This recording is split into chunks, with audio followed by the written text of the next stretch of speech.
stop talking about D&D and play D&D. What's D&D? It's a brand new game that's sweeping the nation. Oh, Wait, is that what we're doing right now? Pre-Pathfinder? Yeah, it's a kind of a take on Pathfinder 2E. Oh. Interesting. But totally different, yeah. Alright, so yeah, do another Keys from the Golden Vault.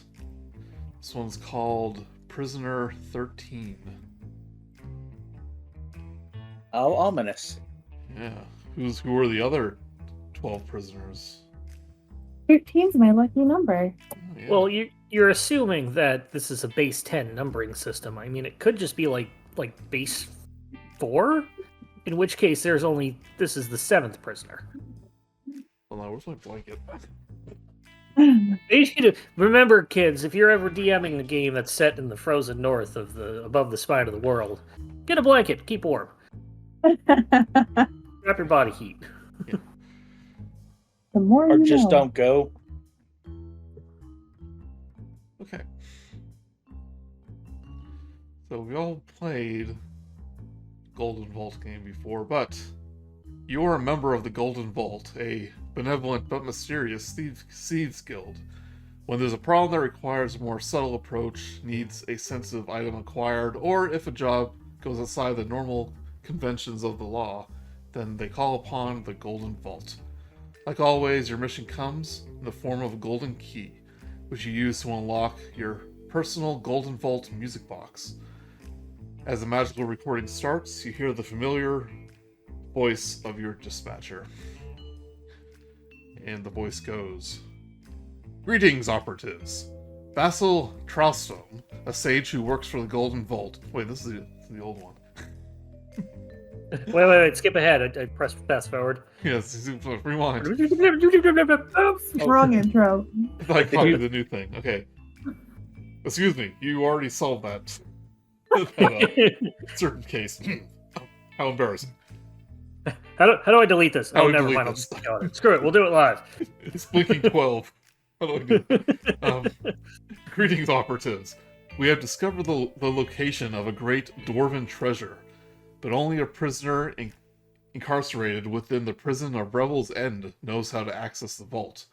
This quest, should you choose to undertake it, requires you to travel to the prison, infiltrate it, and learn how to access the treasure from the prisoner.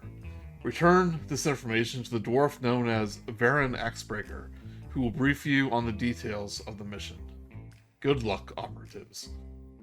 And the key then disintegrates in a puff of smoke. And I would like each of you to introduce your character before we set off to far off town of Luskan on the fringes of the Icewind Dale. Start with Dustin. I am Frosnar Death. I am a cleric of believe. Who am I a cleric of this time? Hold on. Oh yeah, Tamora. Yeah. Tamora. Who's my god? I don't know. It doesn't matter. Tamora. There you go. One of them. Yeah. Yeah. one of the tricksy ones. You know, they.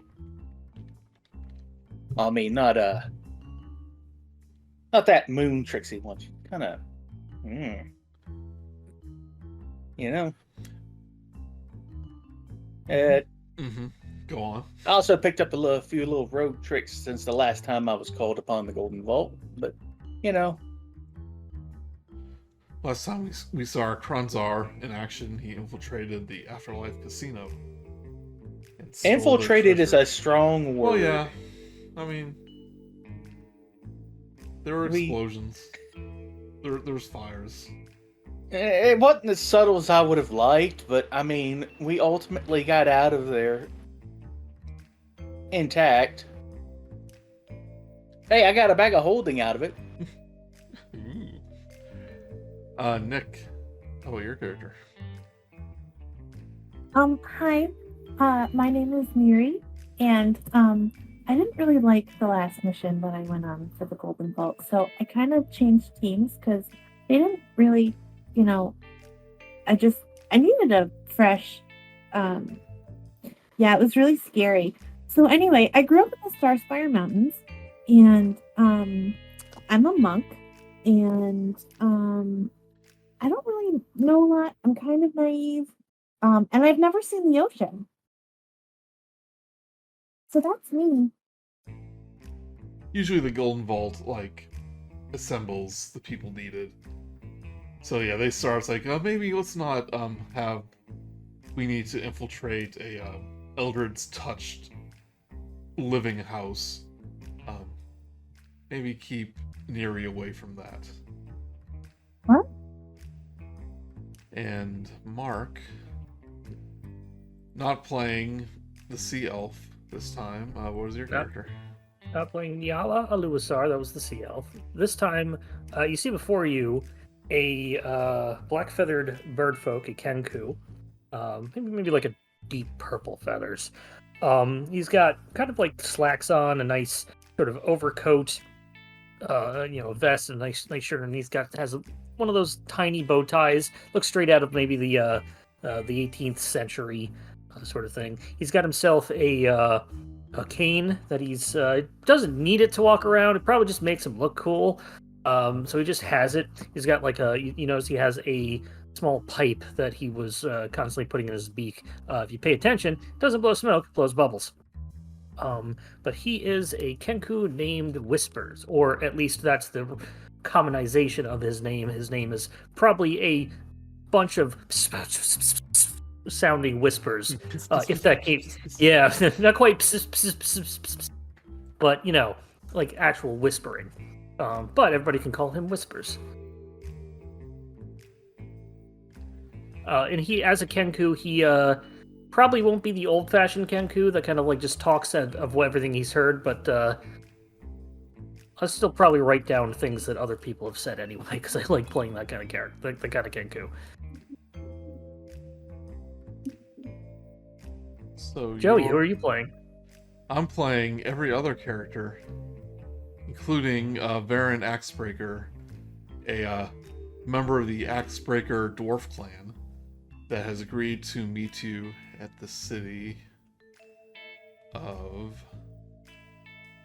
Luskan, which is, some people view it as the furthest north you can go in like the civilized world, not taking into account that even further north lies the Icewind Dale and the Ten Towns. But if you are heading to the Icewind Dale, which Revel's End prison is located, you will have to go through Luskan. That's where you agree to meet Baron Axebreaker. So, one very convenient teleportation spell to Luskan later, because it is very far north. Find yourself in the town of Luskan, which is a seaside town. Neri, for the first time in your life, you're presented with the ocean. Where do we land? I was thinking like you teleport there for brevity's sake, but imagine like when you teleport, you're on one of these cliffs, and you see the frozen sea of the north just outstretched before you. Mary is just aghast and like teary-eyed, and is this the ocean? Yeah, it's usually a little warmer. It's beautiful. It's not very salty though. Well, that's the benefit of it being frozen. Yeah, This not is literally the frozen frozen. ocean? It's just the further you get north, there is the Sea of Frozen Ice, but you're not quite there yet. Okay, so I imagine it's still an ocean, still water, but there's like probably like a lot of like chunks of ice. Just all trade that Right, goes right. through the 10 towns, comes through here. Caravans that go through. The town has the look of something that's seen better days, but is actually on the rise. once again. Um, and you meet Varen at a local tavern. The stout dwarf greets you as you enter. You introduce each other, itself in turn. And he says, "Oh, you see a sorry, a stout dwarf with braided hair and a beard that is black with streaks of gray. He wears loose, comfortable robe over a steel breastplate, and he is like deep in a mug of ale." As you approach his table, he goes, "Ah, you must be the ones from the Golden Vault that I called upon." Yeah, that we are, Bren. But you seem to be a few feet to the wind there. See, you never drank with a dwarf before. I'm just getting started. What are you drinking? It's like, what am I drinking?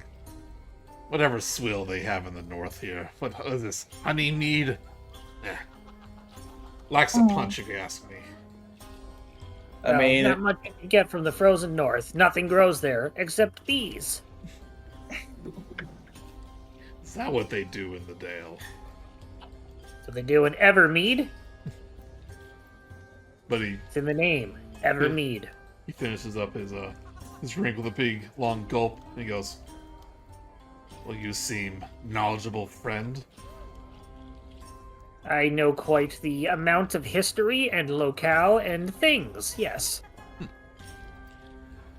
Well, let me tell you about our little predicament. Thank you for hearing me out. As you know, my name is Varen Axebreaker, and I have a proposition for you.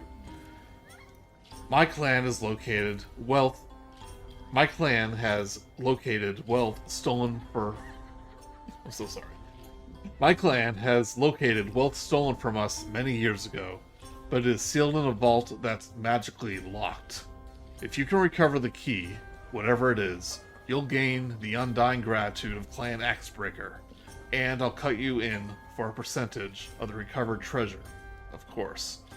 The catch here is the person who knows how to open the vault is rotting away in the prison at Revel's End. She's proved uncooperative with my people in the past, but recently I discovered the vault where she hid what she stole from us. I need you to question her and learn how to open the vault. How you do that's up to you. If you need to spring her from the prison in exchange for this information, please do so. I can provide you with a way in, as well as the layout of Revel's End and a few useful tricks. how about a way out? He goes, straight to the end. We'll have a small boat waiting near Revel's End, which is on the seaside. Just give the signal, and We get to go on the ocean? He goes, for several days, yes, to reach Revel's End. Miri is just elated. Her character arc completely finished. Yep. Yeah.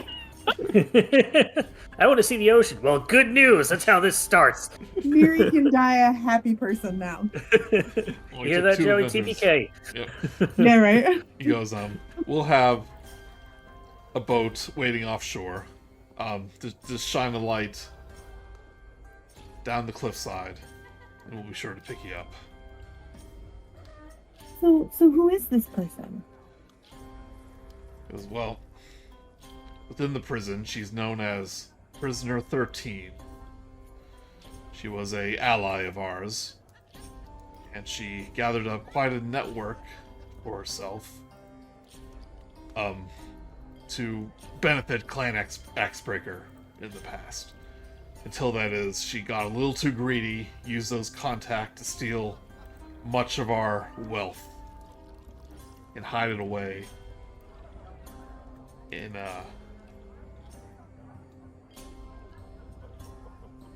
Sorry, there was So a name what's here. her But actual she went name? to like she hid our wealth away in a hidden vault, which took years for us to find. So what's her actual name then? He says a stronghold called Gauntlegrim, where she hid the money. No. What's her name? What's Not where she her hid it. actual name? He kind of hesitates for a moment. He Can I roll an insight to see why he's hesitating? You could. You can certainly try. Certainly. Yeah, I'm not sure.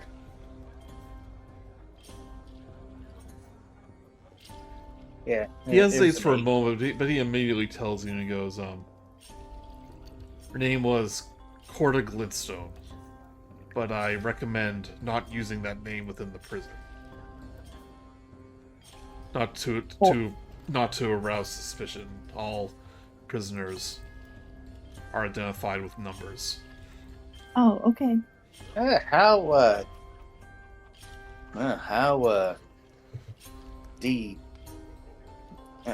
It's for lack of a better term, dehumanizing. It's a little of the point of the Revel's End. They're prisoners. They're not there for a vacation.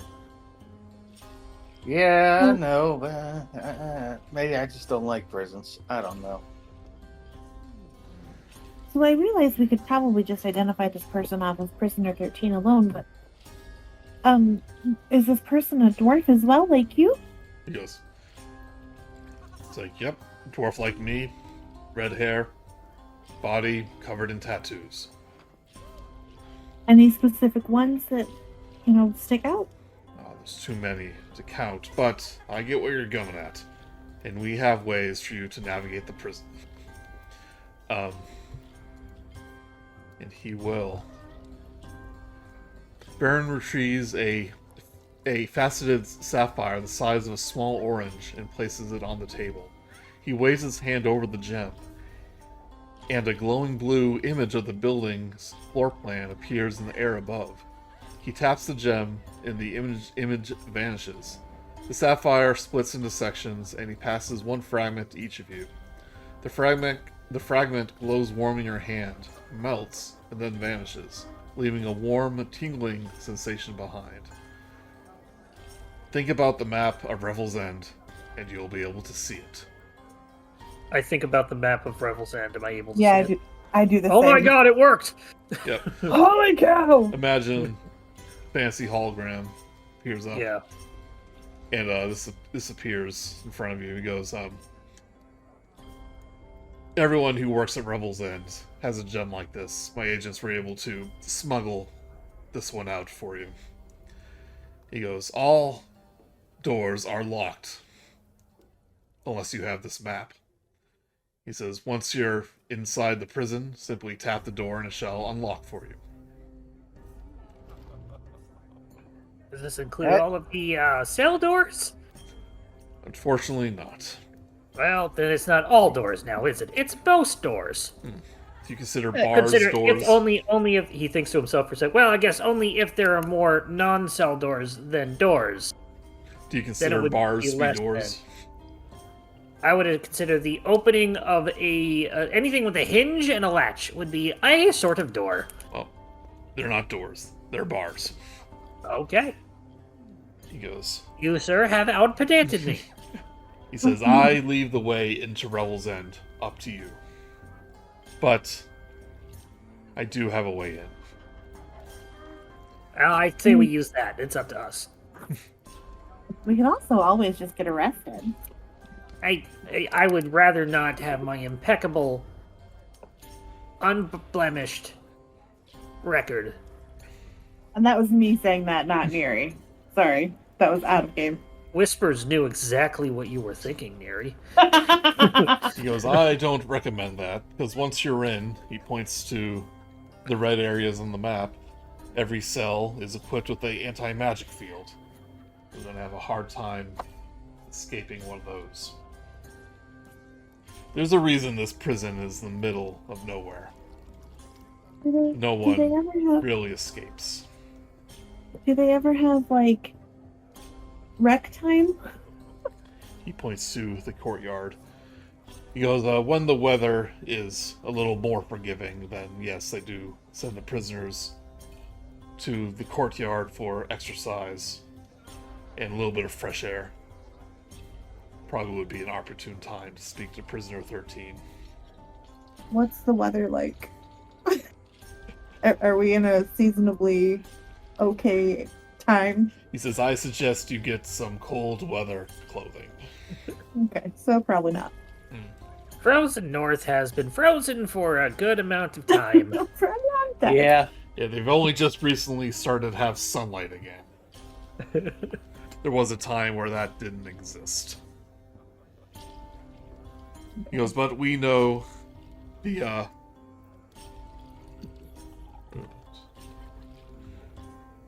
we know the rotations of the prison staff, and they are due for some fresh meat, as it were, in the coming days. Just give the word, and our Oh. agents can, he holds up a hand, subdue some new arrivals, so you can take the roles of cooks or guards. I think that's a great idea. He kind of looks you over and he goes, none of you seem like the guard type. No offense. None A taken. guard? I mean, no, that's fair. He pats his metal breastplate and he goes, all guards are required to wear this heavy duty armor, and you look a little waifish. I I will punch have you him know. right in his Oh, metal God. breastplate. Oh no. Give me a strength check. Strike? Or can I use my unarmed strike? Like, I Sure, full on yeah, want to, yeah, like, yeah, deck yeah, this him. attack, Okay. Yeah. Dirty 20. 320. Yeah, it makes a clang. He gets pushed back, and like, like the sound kind of like draws attention from some of the other people in the bar. But he just kind of looks down, sees a little dent, he just starts laughing, like a jovial dwarfish laugh, and he goes, "Well, I stand corrected." He goes, So I might not be able to wear the armor, but I could still make a good guard. And I'm like, hump, and I like my arms over my chest that and you could, but pout a little. you may not be Whispers as takes, you like, a may not little be as notepad. maneuverable in the armor you'd have to wear.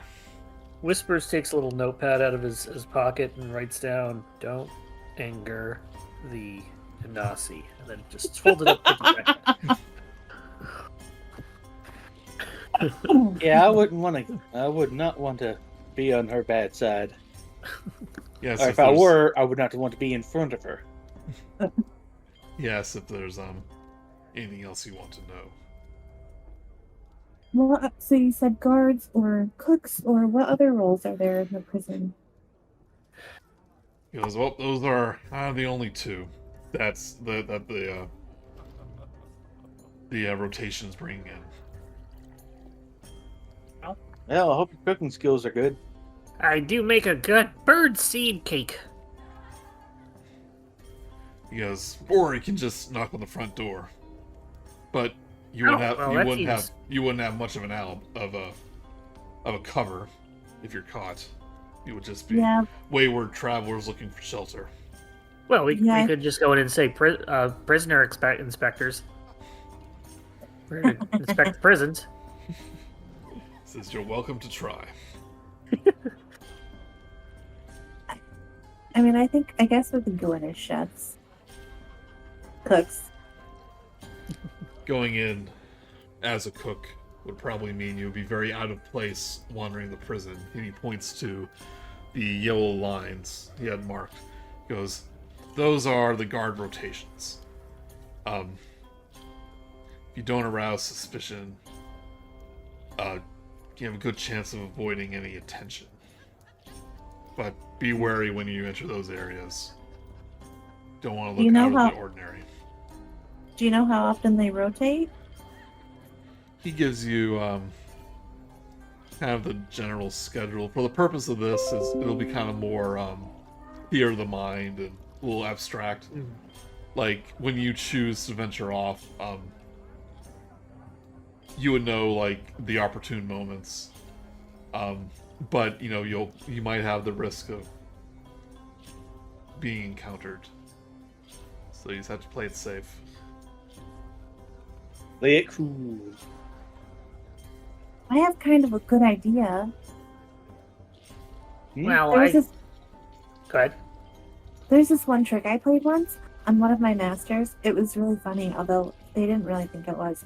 But I took a tomato from the garden and I mushed it on my hand and I made it look like I cut myself. Or I hurt my hand really bad, and I thought it was hilarious, but he didn't think it was. So anyway, the whole point of this is to say that maybe one of us could think like we're hurt and like we're getting lost on the way to the hospital or whatever, and then go find Prisoner 13's cell because it's kind of on the way. And I'm like look, like you can see that she's thinking about the map, so she's looking at the map, so she's not really looking at anybody. She's kind of like her head's kind of tilted and her eyes are weird, and You just like keep pressing the door thing and it goes open, close, open, close. yeah. Map goes on, map goes off. Map goes on, map goes off. If you do notice, like you can't notice, like imagine you're all looking at the map. You can only see your map. You can't see anyone else's.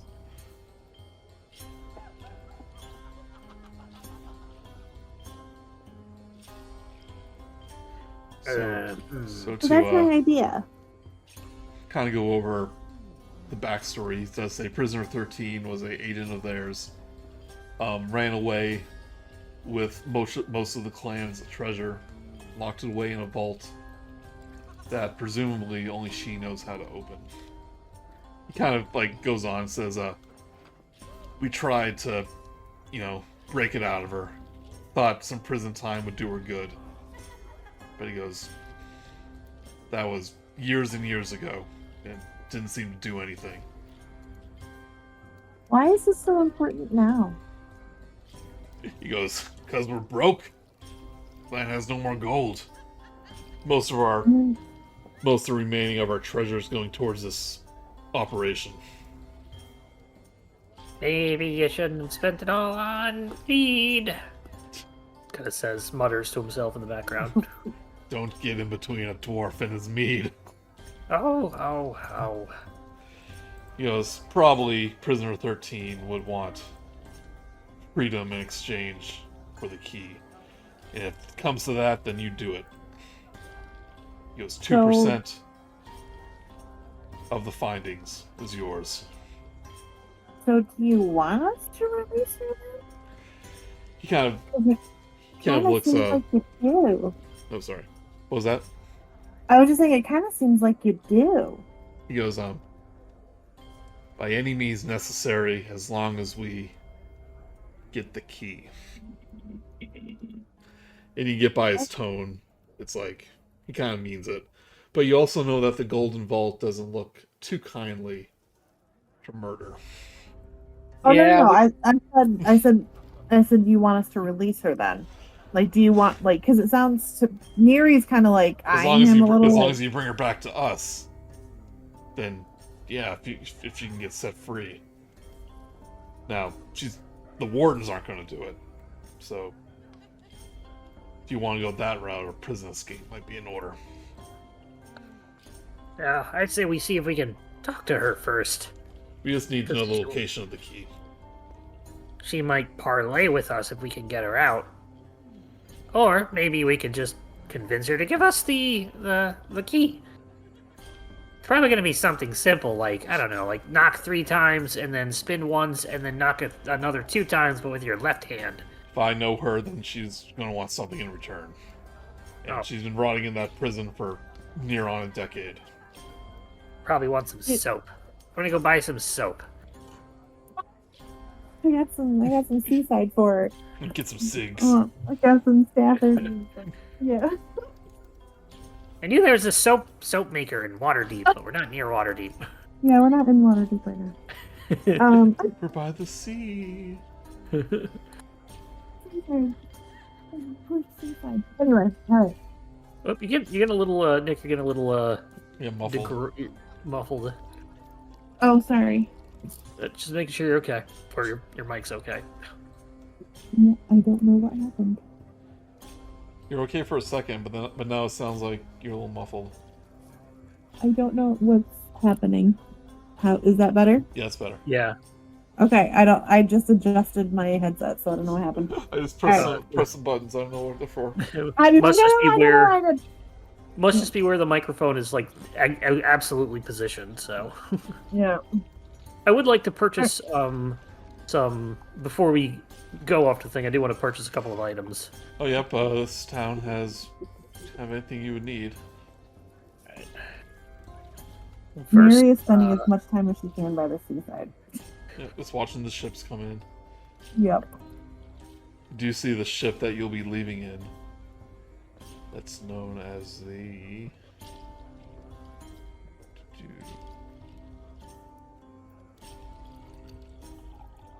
The Jolly Pelican. That doesn't look like a pelican at all. It's all wrong. Completely the wrong shape.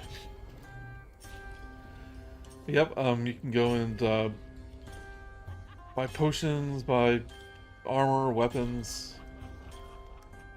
I would like to buy. I assumed that I would have already have bought a. Although if forgery you're a picked up cook, one of those.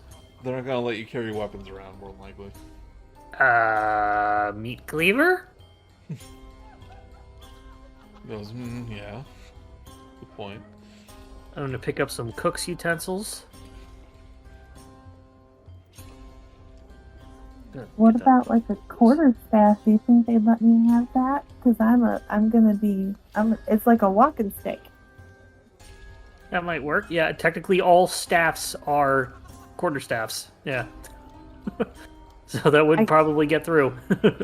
I need it to walk. I'm a miserable old little Mary. I'm gonna pick up a mirror because I always pick up mirrors in case I need to sneak around a hallway. Mm.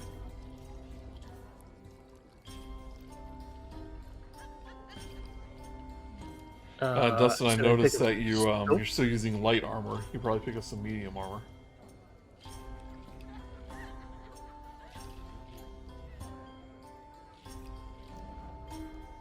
You there, Dustin? Oh, Dustin. Dustin. I saw you turn off your microphone, mute yourself and unmute, but don't hear anything. What if you've been talking this entire time? Oh God! Oh no! What does everything have to break? Right. It's like all we want to do is play D&D. I'm gonna grab some cook's utensils as well.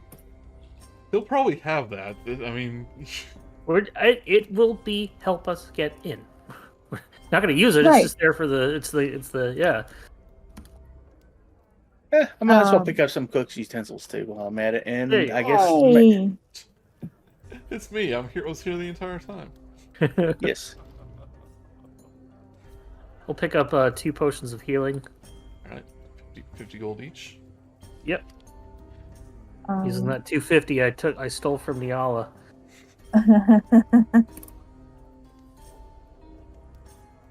My friend. No. Yeah, I'll go ahead and get some scale mail. Okay. It's 50 GP. So that would be 58 GP. And spent.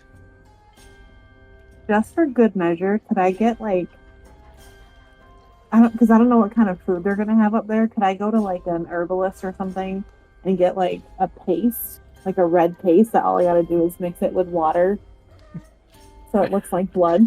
Because I really want to see this plan through. Ooh, I like that. I would probably say, Joey, this will be up to you, but I'd probably say like a disguise Herbalism? kit. Or- Or probably have something like that. Herbalism or disguise kit if you want to. Yeah, I mean, disguise kit if you want to look really authentic. Okay.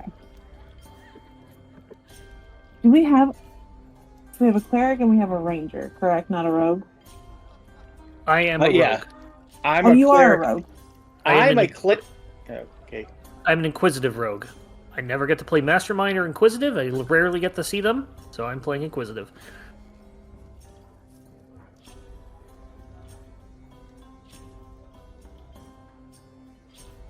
I am a cleric, but I'm also a rogue. Oh, okay. I'm a trickster cleric, so being a rogue actually helps me out a bit.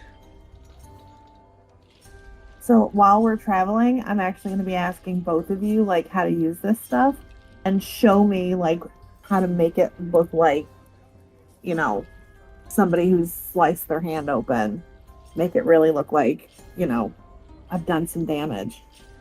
Well, the easiest way to do is to actually slice your hand open and then heal yourself later with a potion. But otherwise, you take this stuff, this packet, it's labeled fake blood, and then you just apply it this way. You take some spirit gum, a little bit of brushstrokes there, and I'm going to attempt to make her hand look like it's been cut open. May I roll for that, Joey? If you do it on purpose, you can just do it. I'm not cutting her hand open for real. I'm actually just trying to do the makeup. Sorry, I'm preparing this stuff, so I'm kind of having Okay. Oh What? God. So yeah, I'll just go ahead and teach you how to use a disguise kit. Are you proficient Like with it it? proficient? Are you proficient I'm with not. this? That's good. Yeah, so you like. I'm not either. Yeah, so I guess you can use it if you're not proficient. You just don't get a bonus with it. You don't get your proficient bonus. Yeah. I'm proficient with an herbalism kit, but I'm not proficient, and calligrapher supplies, but I'm not proficient with a disguise kit. So after you got your supplies, the ship leaving to Revel's End, known as the Jolly Pelican, all the passengers are boarding. Mostly new staff that are going towards the prison for the rotation.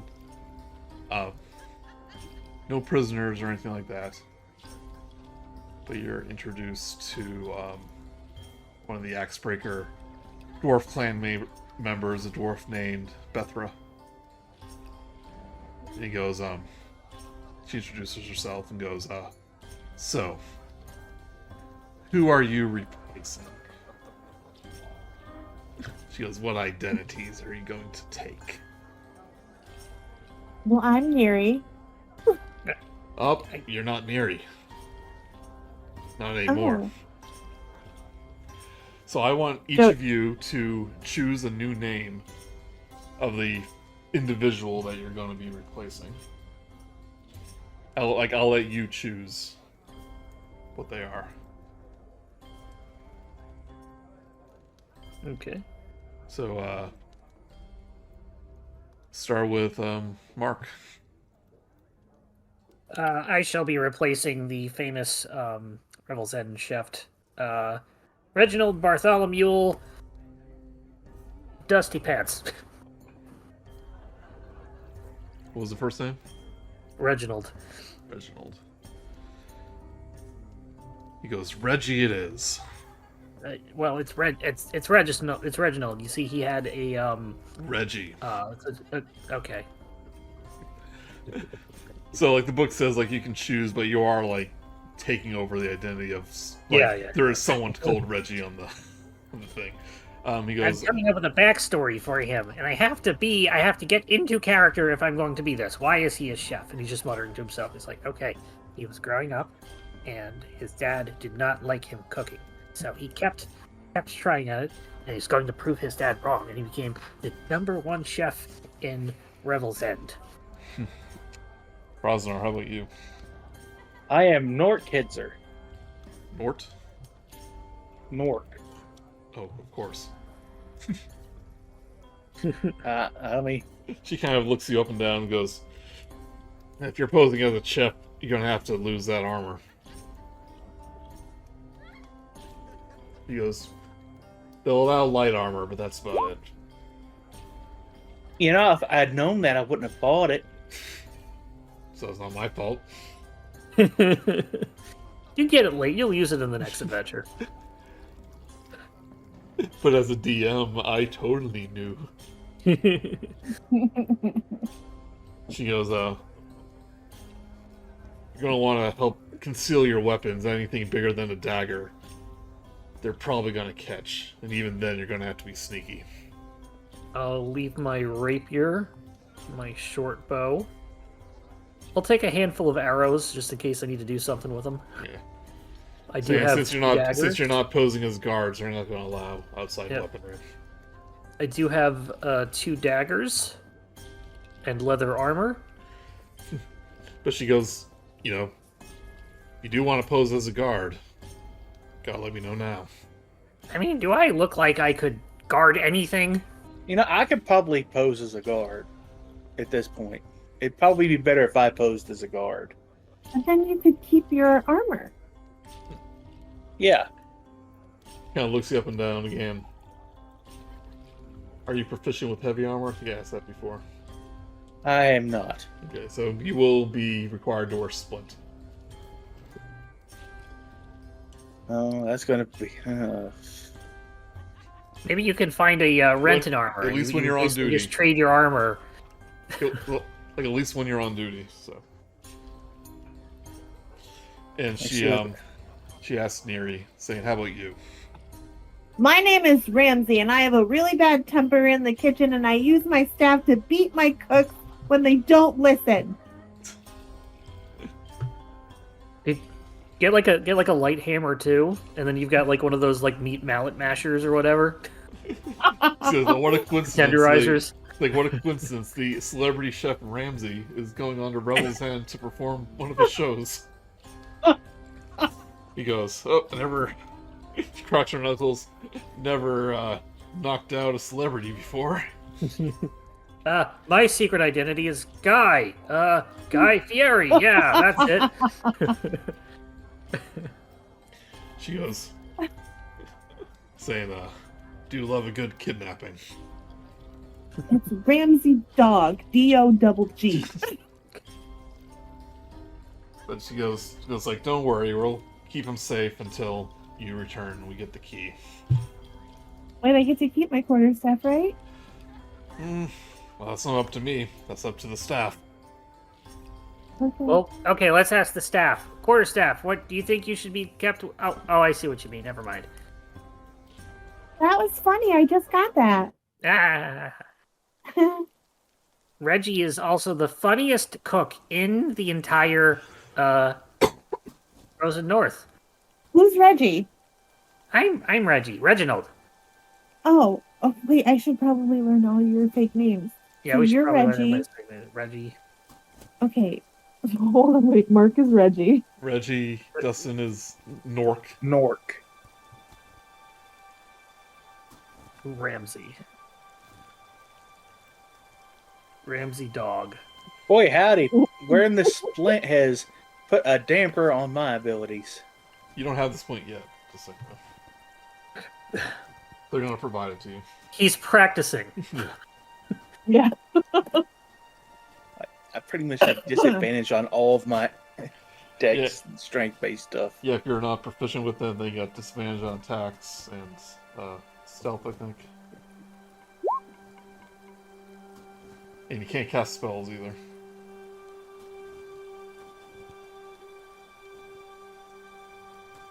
Alright.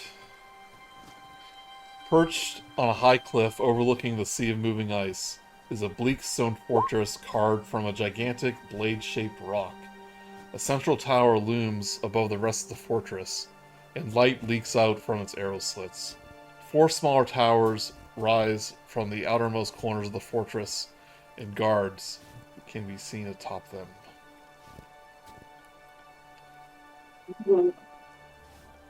So you can see near the bottom here that there's this lift.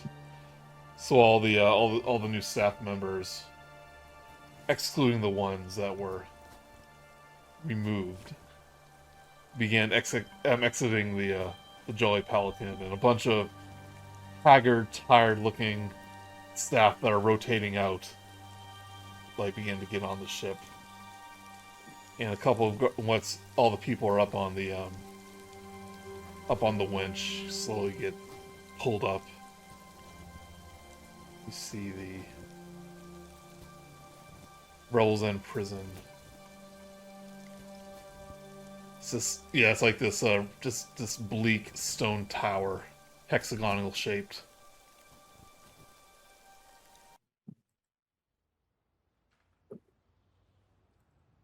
So you're up here on the dock.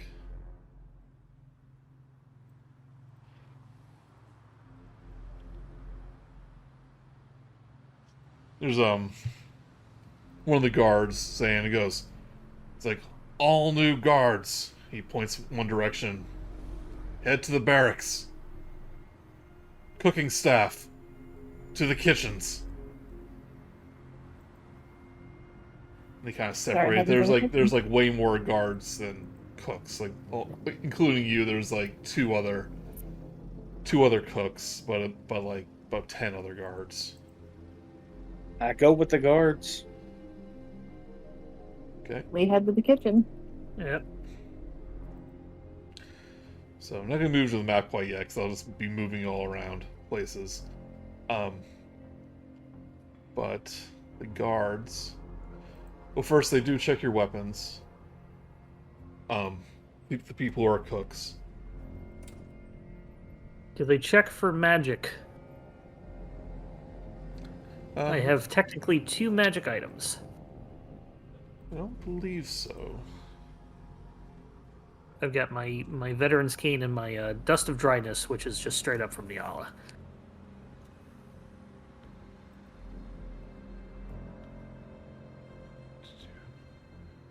Let's see here, weapons.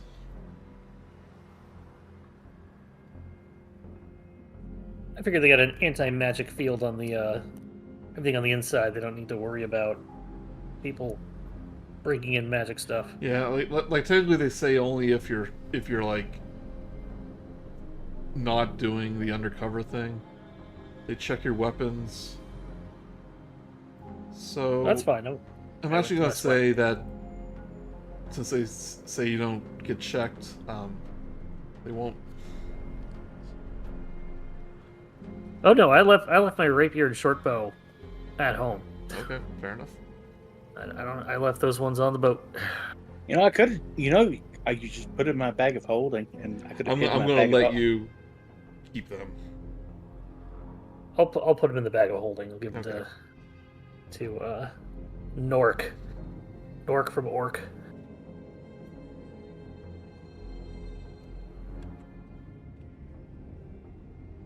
I think I'll do the same thing with my quarterstaff, just to be on the safe side, because I don't want to risk losing it, because it's really important to Neri.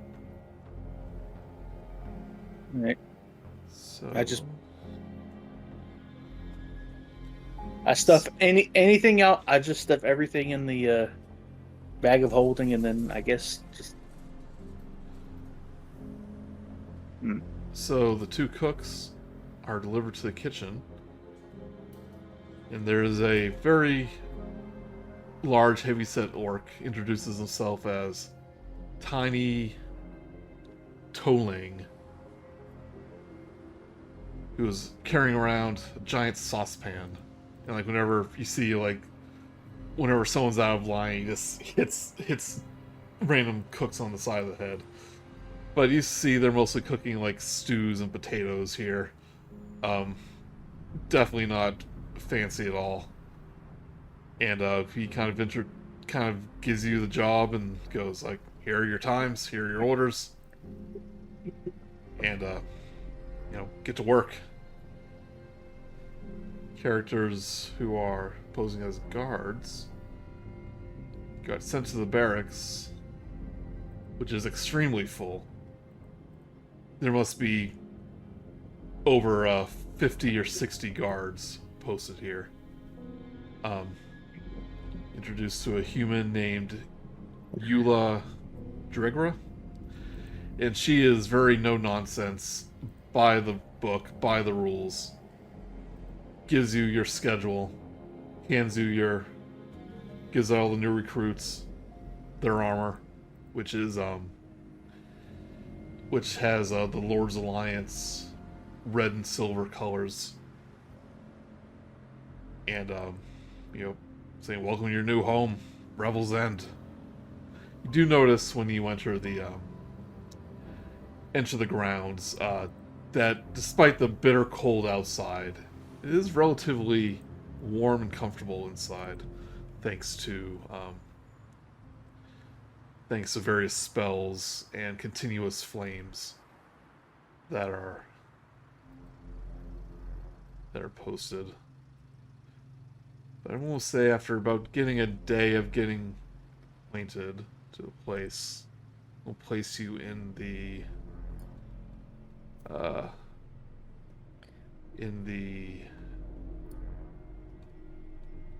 sorry, there's a lot of things here. Yep.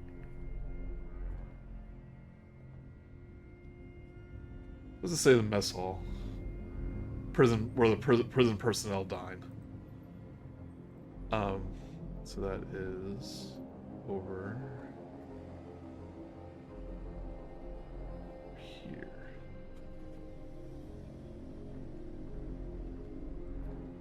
We can't see that. Everything's black for us, by the way. What it is? Yeah, the lighting is on. Oh no, sorry, it was a little north. Never mind, it's good. Considering just letting you see the map, there's nothing really hidden. Like, I don't want you to explore.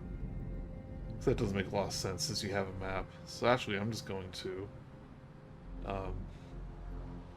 As long as the thing in our heads is identical, like I imagine, Yeah. the only thing you're hiding is who is where. Yeah. Well, you know the location of Prisoner 13. Since this isn't a dungeon crawl, I think it makes more sense for you to see the map.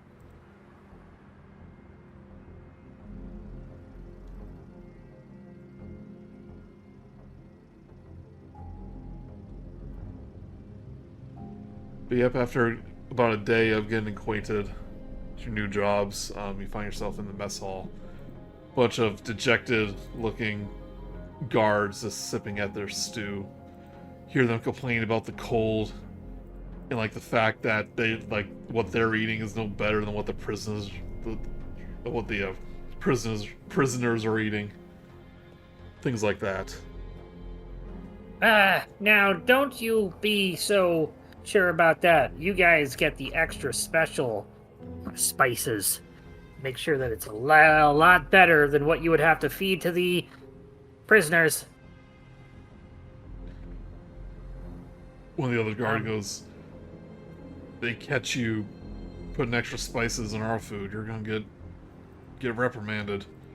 Oh no! It's the better spices, the fresher ones, the ones that haven't been sitting around. Other one goes Spices? What are you talking about? Well, Everything just tastes like gray here. Yeah, well, yeah, it was. We were having gray lumps.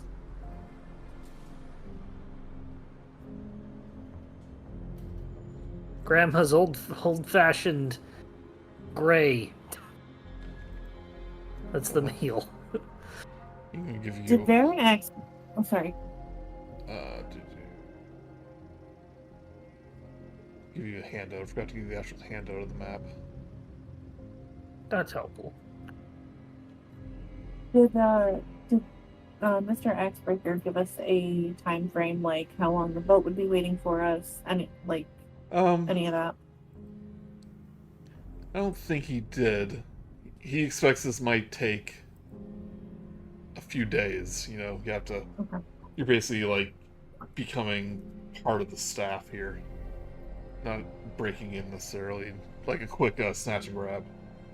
Have I noticed any prisoners that look like Chris Pine and Michelle Rodriguez? I would hope so. So while we were in the kitchens working, how does the work in the kitchens? Are we working on specific prisoners' food? Are we doing just specific jobs, like one of us is chopping onions, one of us is chopping potatoes, like that kind of thing? Yeah, it's you're let's see how many prisoners are currently here.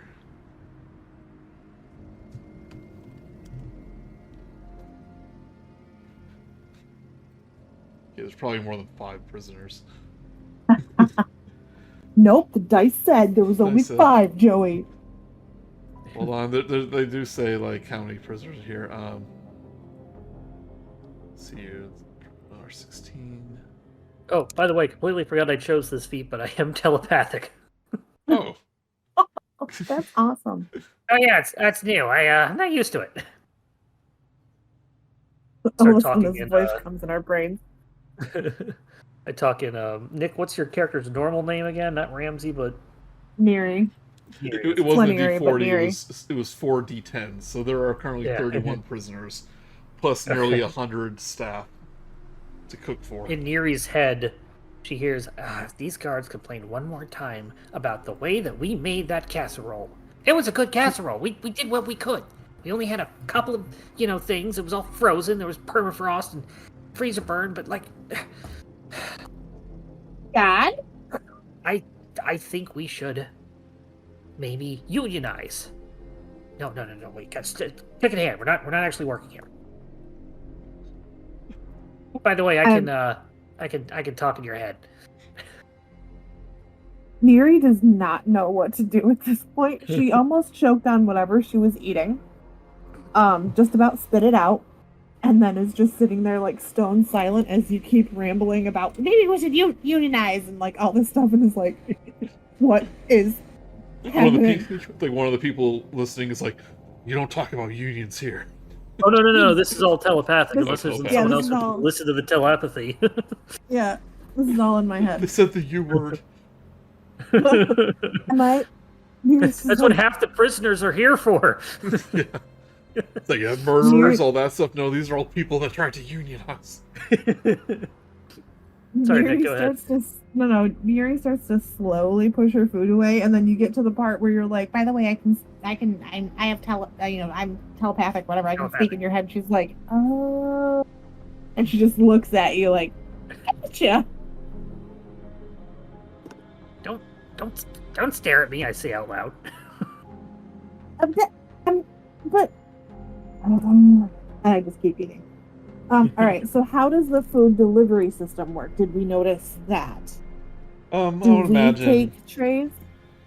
either a prisoner or a guard would make rounds with the food and slide them like underneath the through a little slit in the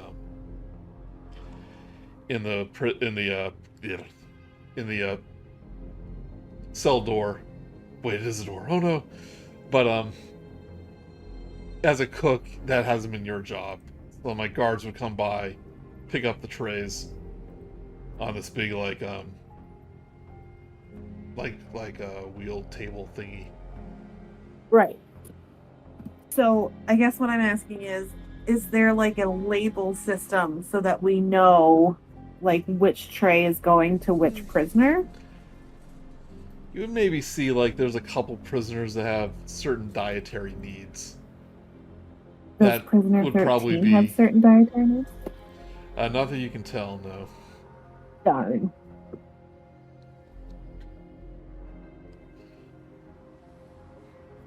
Like I said, this is gonna be a little abstract, not real time. So you can like plan out like schedules you want to keep. So if you want like Nork to deliver food, like he can maybe try to make that happen. I know what we can do. In Space Quest 6, they just gave Roger enough food when he was in prison that he could build a copy of himself out of that food, and the person with the guard with the bad eyesight didn't notice it, and he played a whole switcheroo. Just a whole bunch of mashed potatoes.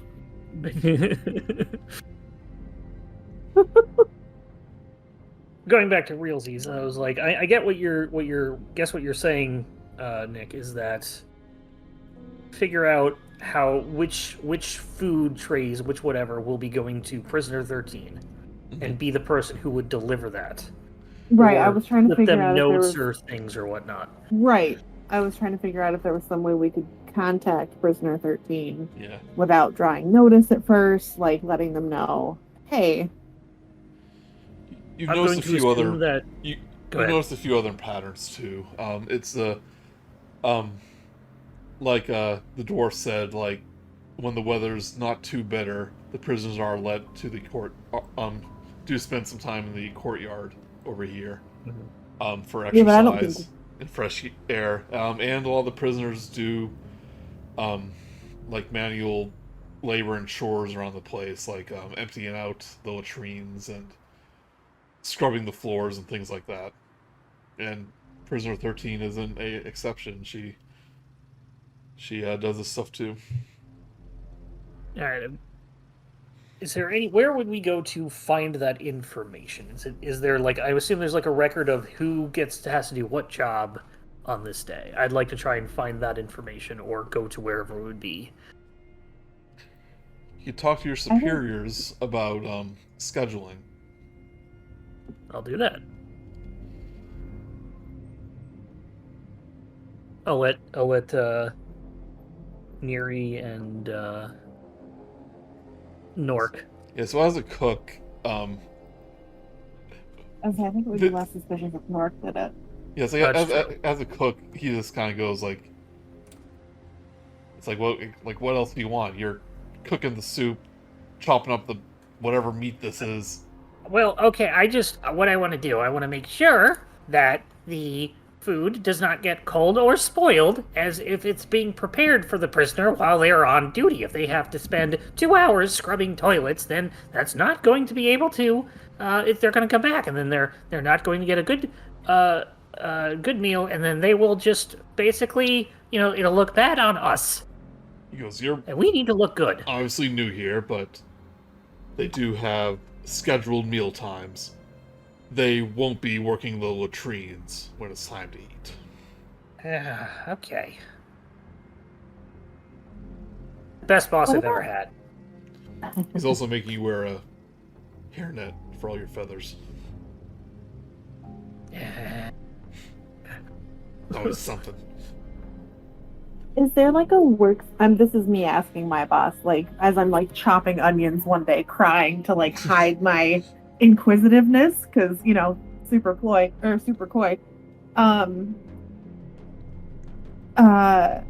Is there like a work study program? Maybe they like come in the kitchens and do work and stuff, so that when they go out back into the real world, they get like rehabilitated and stuff. Like, I don't know, they have like job skills and things. Like, that would be super cool. I don't know. He kind of laughs like, "Hey, get out of prison." It's like, lady, most of these people are here for life, or they're gonna die here. It's just the way it is. And like, I don't even need help because I'm chopping onions. So I just start crying. Yes. Occasionally there is the Absolution Council where they do hold trials for those on good behavior at the end of their sentence. But, they're just let off into the world. Yeah, ever since the last one where Jarlton got thrown out the window. We don't talk about the Charlton incident. It's fun because the Absolution Council in the book are the same characters that are in the movie. Yeah. Like That's the great. Dragonborn and the Halfling. Jarlton's not in That's here so though. I great. think he was an original guy. It says if you want to start a program like that, you're gonna have to speak to the warden, and I don't think she'll be too keen. Oh, maybe she will. Wink, wink. I don't know. What about you, Kronzar? What have you been up to? I've essentially been casing the joint as I do my rounds. Okay, so what have you been looking out for? I've been looking at like essentially actually I've been eyeballing Prisoner 13 and seeing what their schedule is, Okay. where they usually are during the day, whether they're let out or not, what their lunchtime is. Yeah, it's easy enough to determine. Just if I get a handout for you.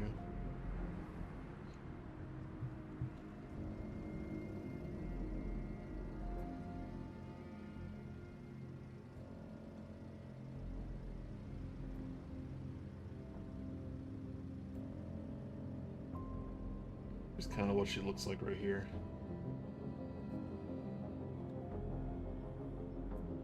She would be the one in the cell In the for cell, anybody yes. watching at home. Just to be absolutely clear. I think there's a. This tightly Hello? muscled dwarven woman keeps her red hair cut short. Her bronze skin is covered with tattoos that stretch from her collarbone to her ankles.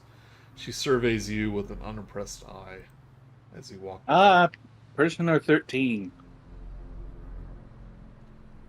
What a sight you are. Just keep walking. Alright. Unless you got food. Not interested.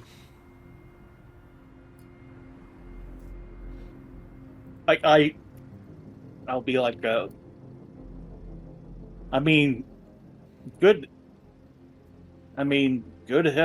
food is key to a golden life. Call this a golden life? No, but maybe one day you'll get out. Who knows? She goes, yes, maybe one day I'll see the sun again. And you'll vault through the fields. Here's a better picture of her. It's like, yeah, I'll frolic through the fields like a spring daisy. Is that what you're saying? Indeed. Maybe. Who knows? Life is full of strange little incidents. So we all know at this point you do patrol with a partner. And your partner sees you conversing with her and goes, it's like, hey, new guy, we're not supposed to talk to the prisoners. Keep moving. My apologies. Prisoner 13 goes, yeah, keep moving, new guy.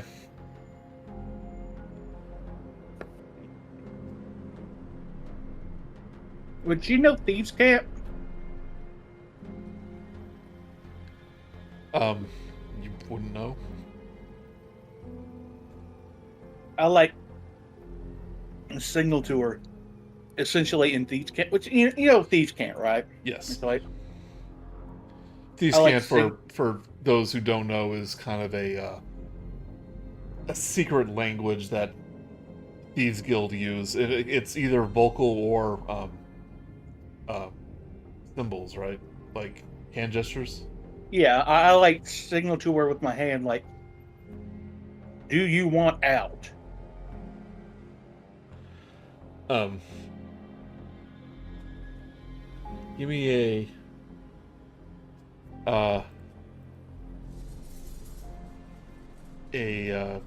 dude, I keep on forgetting the Sleight of hand or terms. stealth. First give me a stealth, because you do have a partner with you. Oh, lovely. It's a disadvantage because I'm in this armor that doesn't work for me because someone didn't tell me. You know, I'm not bitter at all.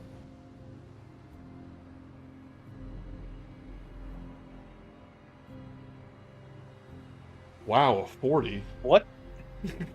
You added them together, but you got double 18s, so Oh, you 40 get there stealth 22. check. Yeah. Wow, you're Yeah. really good. He's so good he snuck 2 dice into that roll. Your partner doesn't take any notice. But give me a. Let's see here.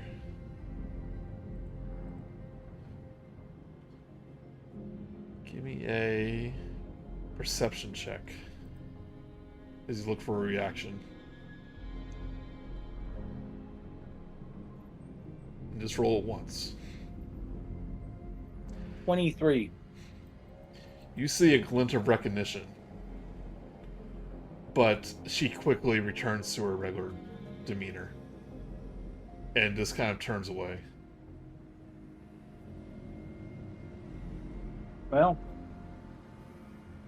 I think to myself, well, I tried. Hell, we'll try again another time. Partner goes, what was that? Try what again? I was thinking this. I said I think to Okay, myself. thank you. Yeah, okay. Sorry, I didn't hear you. You can think out loud. He might be psychic too. You don't know. I'm actually going to, during our time cooking, I will take time to prepare a couple of, probably 2 more beads of the dust of dryness, basically Okay. turning water into little pebbles. Okay. So I'll probably have plenty of time that I could just do that when no one's around. But Dustin, spending like a few shifts, you will eventually learn Prisoner 13's schedule. Like the more regular ones are her chores, which she does have to empty out different buckets in these cells. Occasionally, she has to scrub the floors and the latrines, things like that. And they haven't had a break outside in the couple days you've been here because it's just been too cold out.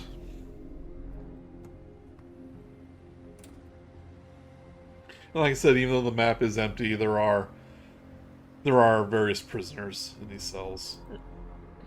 What is her next job then? Let's say has to empty out her rose buckets, take it to the latrine, pour it down the hole. Okay. Oh, damn it! I should have taken an emerald pen that could do a Luceri script as a cantrip. That would have. Oh, it would have been so perfect. Oh, I'm sorry. Eventually, when I have a point, I will at some excuse me. Eventually, at some point, when I have a moment with just whispers, I will kind of pull them aside and be like, "When you're in my head, can you hear my thoughts? You Can I are talk to you are back?" getting muffled again. Sorry, I don't know. I haven't moved it. The other night when we were playing, it was fine. I got the gist of that. So, yeah, go ahead. Sorry. So telepathy is a little under explained in things.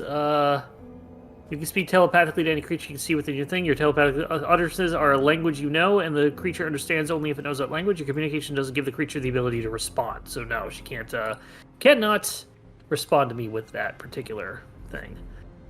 No, it was just one way. Oh, still, that's really helpful, though. Yeah, I didn't, I was, it's new. I forgot I could, I don't do it that often. It's, people don't like it. I mean, it was shocking at first, but I think it's really cool. I mean, yeah, that's why I learned to do it, because I needed to impress people. Cool. Well, you Yeah. impressed me. Well, that's one down. Cool. So, I imagine we'll meet up with Kronzar and figure out get the information on her next schedule. Okay, so you would know Prisoner 13's. once a day, usually in the morning, manacled prisoners carry their buckets outside the prison and dispose of the waste while being watched by guards in the privy. And that is over here. Where does our garbage go from the kitchen? To the giant waste disposal where a giant monster eats it. I'm not really sure. There's probably this is a garbage area. Yeah. Can I Okay. try and finagle my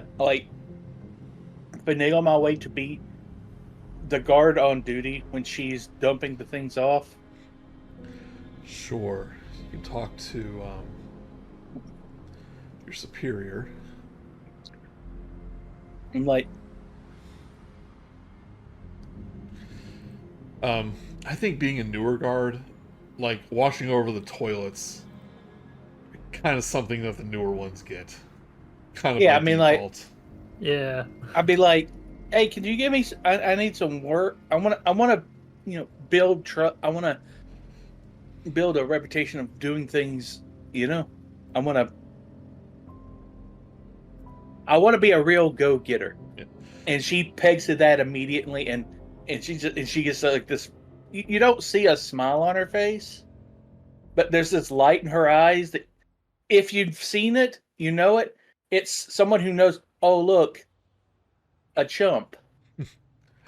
Yeah, there's like a number of guards that have to watch over the prisoners because there's like about 14 privies to pour the waste down.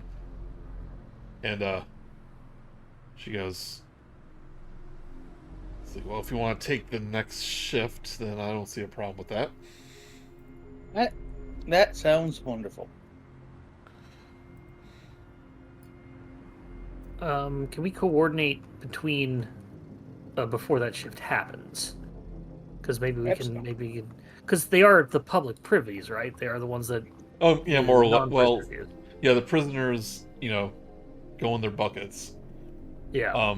But everyone else would just use it like normal, but they have to dispose of it somehow. So that's what that routine's for.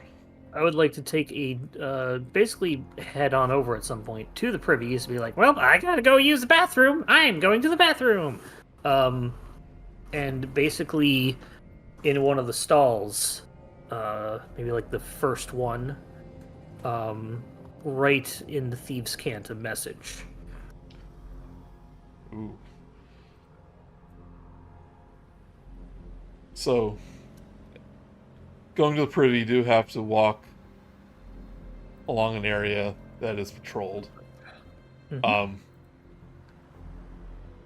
And I imagine if anybody asks me, where are you going? I'll be like, the bathroom? yeah, so you are stopped along the way. That's what that roll is for. That's fine. So roll me a, I guess, persuasion check. Because you're somewhere you're kind of not supposed to be. So I'm not supposed to be, look, there's no other way that I can go to the bathroom, and I need to go to the bathroom. Would it be persuasion or deception? Either one. Because I am technically going, well, +3 on either one. I technically go to the bathroom. Yeah. 17. 17. Respectable 17. Number 17. I'm testing the chili that we are giving to everybody tonight. I went a little strong. Now, are we going to have a problem here because you're going to have to be the one to clean it up? He goes, usually we have a schedule for this thing, but I guess if it's an emergency, he goes, It's carry the on. chili. Carry on. Oh, it's chilly night? Okay, yeah. Chili night. Yeah, ooh, yeah. It's a rough night. And he kind of sends you on your way. Sheldon chili. Head on to the privy. All right. Do you see a couple of guards I in their can't. little stalls? I can't go bring my character over there because there's walls. Oh, I thought you took that off. Yeah, might as well. Yeah, turn that off just because we're obviously not moving around literally. There you go. Let me out. There we go. Head on over to the privy. I need to go. I need to go. Is there anybody? I will make sure there's nobody else around, or I'm in a stall and can't do it. And I will leave a message in thieves' cant, probably in an inconspicuous place if you're just using it, but something that somebody who would be dumping it in there, or something that can easily be seen. So how are you doing this? Just like etching it in the. I will etch it in there. I do have in my writing pouch ink, so I will. Again, just put it in the middle of graffiti. I'll write some graffiti on the wall. It'll be like,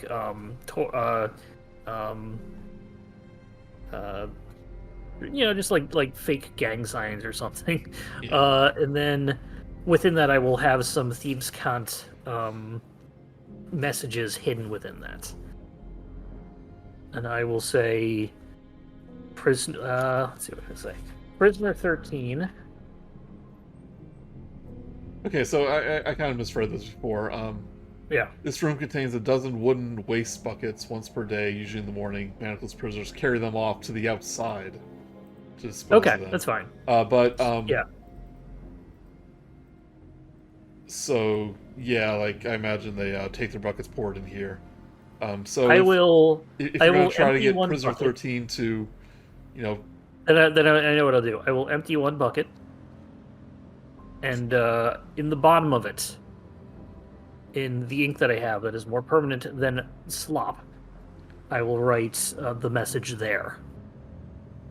Okay, in one of the dozen wooden buckets. One of the buckets that she will definitely have to empty. Okay. Prisoner 13. You don't know which one she's going to empty. I assume she's going to empty all of them. Well, there's a dozen of them. There's going to be a lot of prisoners. Doing this Okay, task. so then before this, let's figure out what's going to happen. Yeah, sorry if I'm there not, going to be not super several clear. people? I need you to set the actual scenario up. Is it going to be one person that basically just takes care of all the buckets, dump one into the other, one into the other, and then eventually head outside with it, or is it several prisoners that are each going to carry one or two buckets? It says prisoners with an S, so I'm going to say there's several prisoners whose job this is. Okay. To empty Then I will the go and do it prisoners. on the very first one. Okay. I'm sorry, I'll do it on the last one, All right. and I will write the message there. So it'll be all up to Kronzar to make sure she grabs that. That is what I'm going. That was what I was going to imply. Yes. Okay. But yeah. I will make sure Kronzor knows that is a specific one, and I will write in the front of it a XIII, which means nothing because Roman numerals don't exist, so there'll just be a indecipherable marking. But I will write a message P13. We want to get you out of here.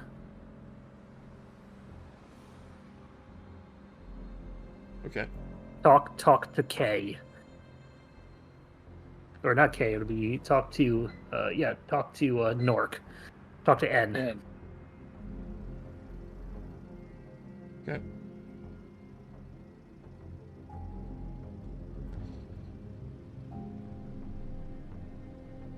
Okay, so I'll do that. I'll cover it back up with some stuff. I am going to take one of my. No, I do. I was going to say I was going to put one of my pebbles out and just squish it and release a bunch of water. But it's probably yeah. I think it's only 15 by 15, and all of these rooms are huge. So It's like an Austin Powers. Yeah. The bathroom scene. or the Ace Ventura when he comes out from the The Shark Tank. yeah I was thinking of Austin Do Powers when he not go in there. yeah. when Austin Powers gets unfrozen. He just goes to the bathroom for like 5 minutes. Oh yeah. The dust turns into a cube of water 15 feet in on a side. So a little too much for this. Yeah, don't So do it there. yeah. But I'll come on out. I'll be like, taco,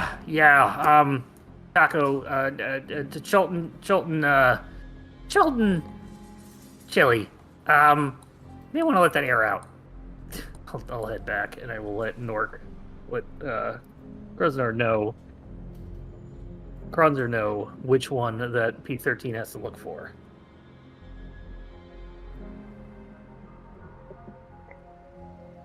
Yeah, all right. Unless you want to prepare anything else, you can go the next morning. That's my thing. If anybody else has Yeah. something or backup ideas. I mean, backup idea, we can always make sure that Kronzar delivers her food and slip a note, like slip a message in her food. We can communicate that way instead of, through waste buckets. Yep. Just at the very least, no one's gonna be like, "Where'd that paper come from?" But either way, yeah, that Right. too would be good. That's less fun. Oh, and, a little more sanitary, imaginarily sanitary. We have to wash our hands before returning to the kitchen. It's okay. An outbreak of dysentery. Oh, there's definitely no rules about washing hands here. Yeah. You have died of dysentery. There's no sign that says employees must wash hands in the bathroom. No.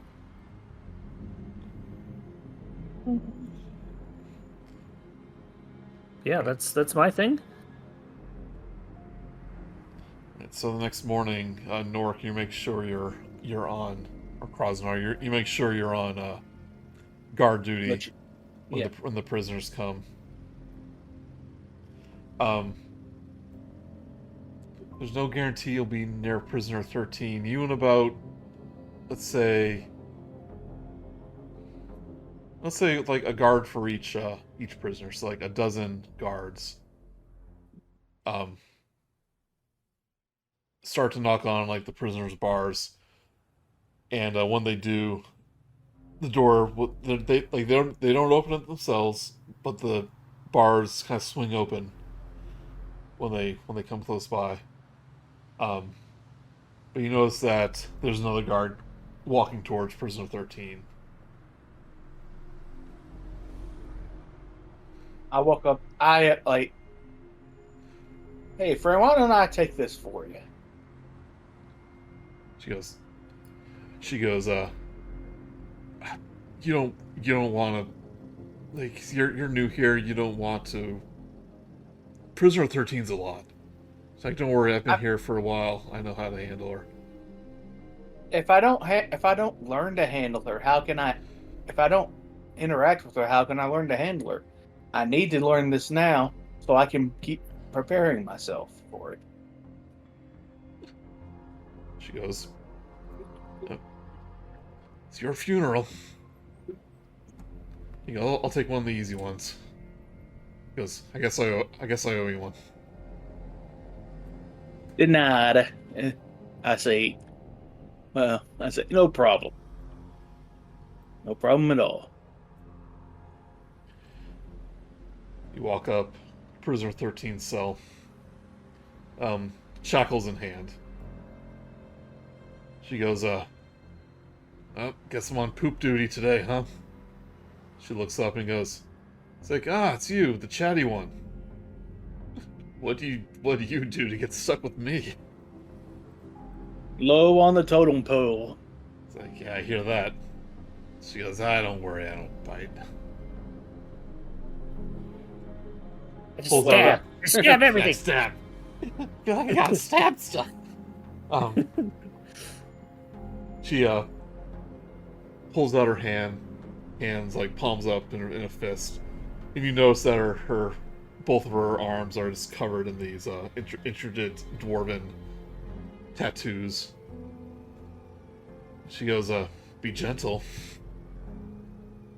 Don't make them too tight. I mean, I'll be as smooth as. I guess manacles would be on the feet one day. They wouldn't be. Yeah, they'd be on the. Yeah. Because, oh yeah, that's on Thursdays. To do the hands. Yeah, I put them on. I put them on her legs as I do. I signal to her as I go down. Marked bucket. In Thieves' Camp? Yeah. She doesn't make any reaction. And you notice that her legs and her feet are tattooed as well. She goes, need me to show you the way? You just carve a path through it, won't you? It's like, well, unfortunately, I have to do whatever you say. Door opens. She steps out. I guess the door was already open, but... Yeah. But you and the rest of the prisoners head over to the privy. And you see her eyes dart to the different buckets. And you see this little halfling about to pick up the one that's marked with 13. And she places one of her hands on the shoulder. He goes, in not gently, it kind of pushes him out of the way. He's like, "Hey!" It's like out of the way, shorty. And she takes the bucket, and all the prisoners start to march off. Kind of to like an outside area. But if she's making any recognition about what's on there, she's not saying anything.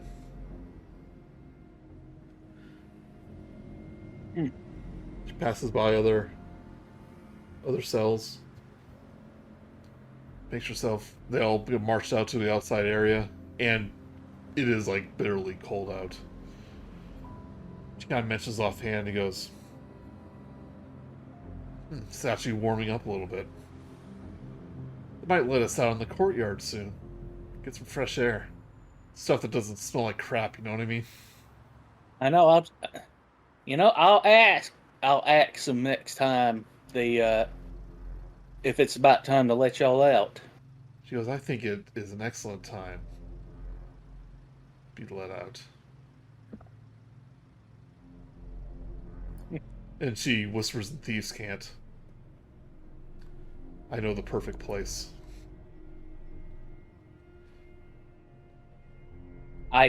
Where? I signal back to her. She just goes, "Find me." She pours out all the gunk.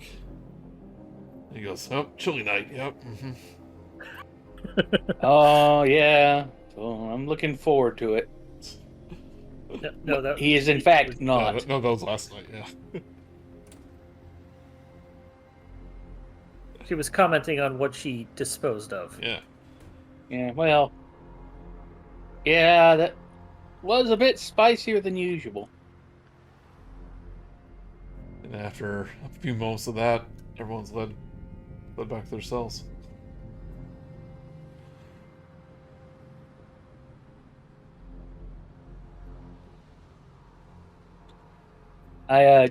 After my shift, I like casually like go to the kitchen, maybe acting like I'm gonna get a snack. Yep. And I try to find one of my partners. Yeah, the head cook kind of goes like, kind of stops you. It's like, "Hey, if you want a snack, just wait in the mess hall." Oh, he's here for me. Can I leave? And I'm all like flirty about it. It's like your shift isn't over, little lady.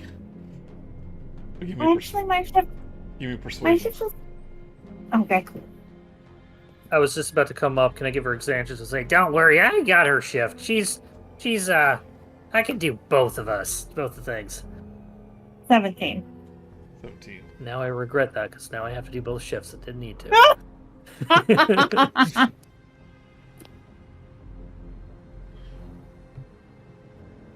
You know how it is, Chef. Gotta find a way to stay warm up here in the frigid cold. And And I put on my best smile. she go, 5 minutes, you can wait outside if you need to talk to your friend. Thanks, Chef. And I like toodaloo off. Here, one of the cooks goes like, "Oh, you are way too lenient. Like, not like the head guard." He goes, yeah. I would before as they go off to whatever their thing. If I could do one thing before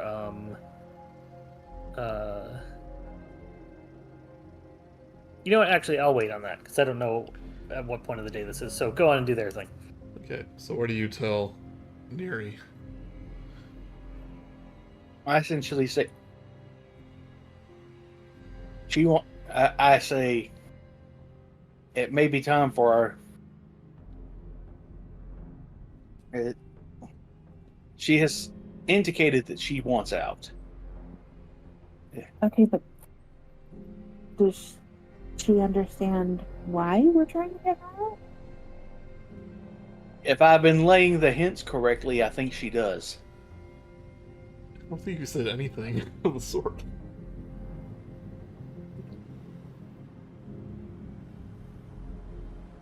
Yeah, she agreed to meet you in the courtyard next time they're let out. If she didn't, we'll meet. We will fully explain what's happening if we can meet her in the court. When I meet her in the courtyard. But a meeting has been set. So make sure, and if anybody comes near us, I make it look like we are close. A little too close. Yeah, a little too close. So when you're talking to her, make sure she understands that the price of her freedom is giving up the key to this treasure, All right. this gold and stuff as well for Varen Axebreaker. Okay. All right. That was the plan. Okie doke. And then I, scooch back off into the kitchen. Was there anything else you wanted to tell me? No, I believe that was it. Okay. So and whatever information I have, I share with you. And I let him know, like, if there's ever a time we need to pass messages through food, blah, blah, blah, whatever, like. And I go back into the kitchen and find a way to tell Reggie at some point what's happening. So as far as Find a you quiet know, moment there's in no the kitchen. scheduled time outside. You got the impression from Prisoner 13 that it's been like too cold lately, but she thinks it's warming up.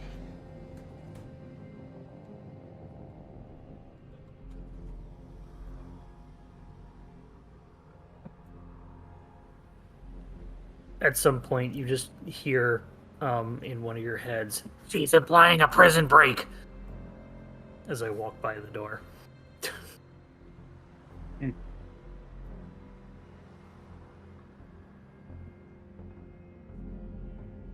He has a way out. What was that? I said she has a way out. Yeah. She has a plan. Yeah.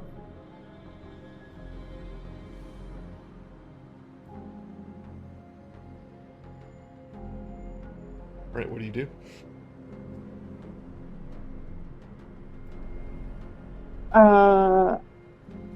Do we want to get together, like the three of us, before you head out to the courtyard and meet her, so that we can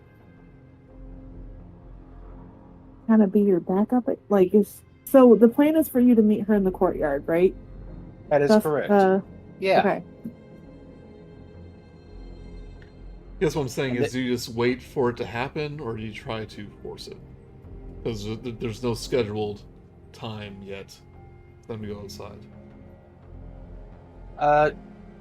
I guess I can go to my boss and say, "Hey, do you think it's about time to let the prisoners get some fresh air? Or do you think it may be a little too chilly?" Give me persuasion.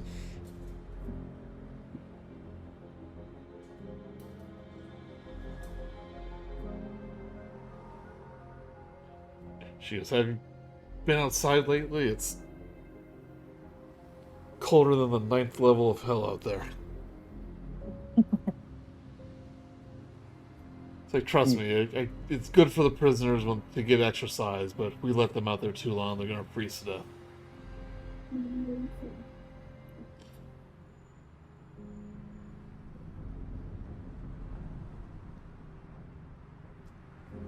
We need to.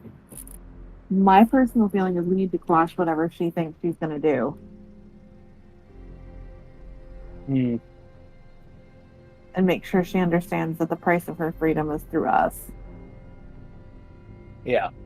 So that we can fulfill our obligation to. Yeah. So the unsuccessful persuasion just means you have to wait a few more days. Yeah. So we have just- things that we have things we can do those days. So Yeah. we need to make sure, as Nick has been saying, we need to make sure that she understands that no. Yes, we could get you out of here, but there's a catch, because currently she doesn't know there's a catch. Right. That's it. Then I get during the next patrol, as I pass by her,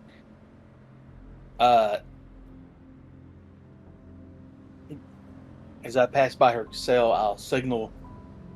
There is a catch, you know. No. Hold on. What? You're playing that. You're doing that way too conversationally. Like, we need to make sure that she understands that this is how it's going to be, and You're there's not- no buts about it. You're not going to be doing that through Thieves' Cant as you pass by. True. Yeah. We can't just hand wave. By the by, By the by, yeah, So- you're right. let's find another place because I've got an idea. But now the prisoners are fed in their own cells, correct? Well, yes, but I'm going to say, like, you just have to wait a few days for the courtyard thing to happen. Right. But But I Right. still want to be able. We still need to communicate with her a little more before that happens. That's the next thing that we want to do. if you want to send her one more message before scheduled time. I want to see yeah, we need to. So how do we go there and make sure that she knows that we need to get the key to the vault from her? Otherwise, this is bunk and we're done. Well, let me. I'm trying to If get you- her. if you didn't I'm trying to quite think of a way to get understand- her. If you didn't quite Yeah. understand, she knows a place where you can talk privately in the courtyard. Yeah, that's what the courtyard is for, so we can fully hash this out. So you hash that out. Okay, so she's not trying to prison break them there. She's doing it to talk. So Yeah. Gotcha. I could potentially. I've got one last idea for trying to make that happen faster. Okay.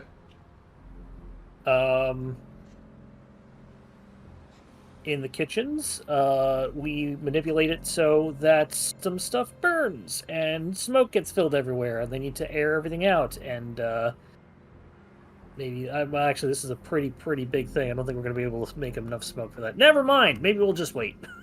I Yeah, have in my- a really Oh, what's your idea?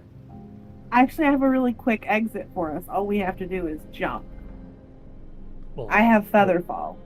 that's good. The dwarf So, did say we have if you get a signal, off to the ship offshore, they will, come for you. Yeah. But there is a cliff there, so that will be quicker than the winch. Yeah. But the time does come. We'll say you're all off duty, and it's not common for, non-guards to go out in the courtyard like that. So we'll see if you get stopped. No, you're Oh, good. but I'm with him. I mean, you're all off duty, so you're like Okay, walking. so just whenever we're walking going with wherever we're prisoners. going in these hallways, we're going to get stopped no matter what because they need to make sure that we are where they don't automatically know that we're allowed to be. there. Behind the scenes, there is a suspicion system. Yeah, no. Going I on understand that. I'm just sort of saying like why this is happening as Yeah. thematically. And schedules aren't always going to line up when this is happening. But find prisoner 13 kind of in a little blind spot where the towers can't quite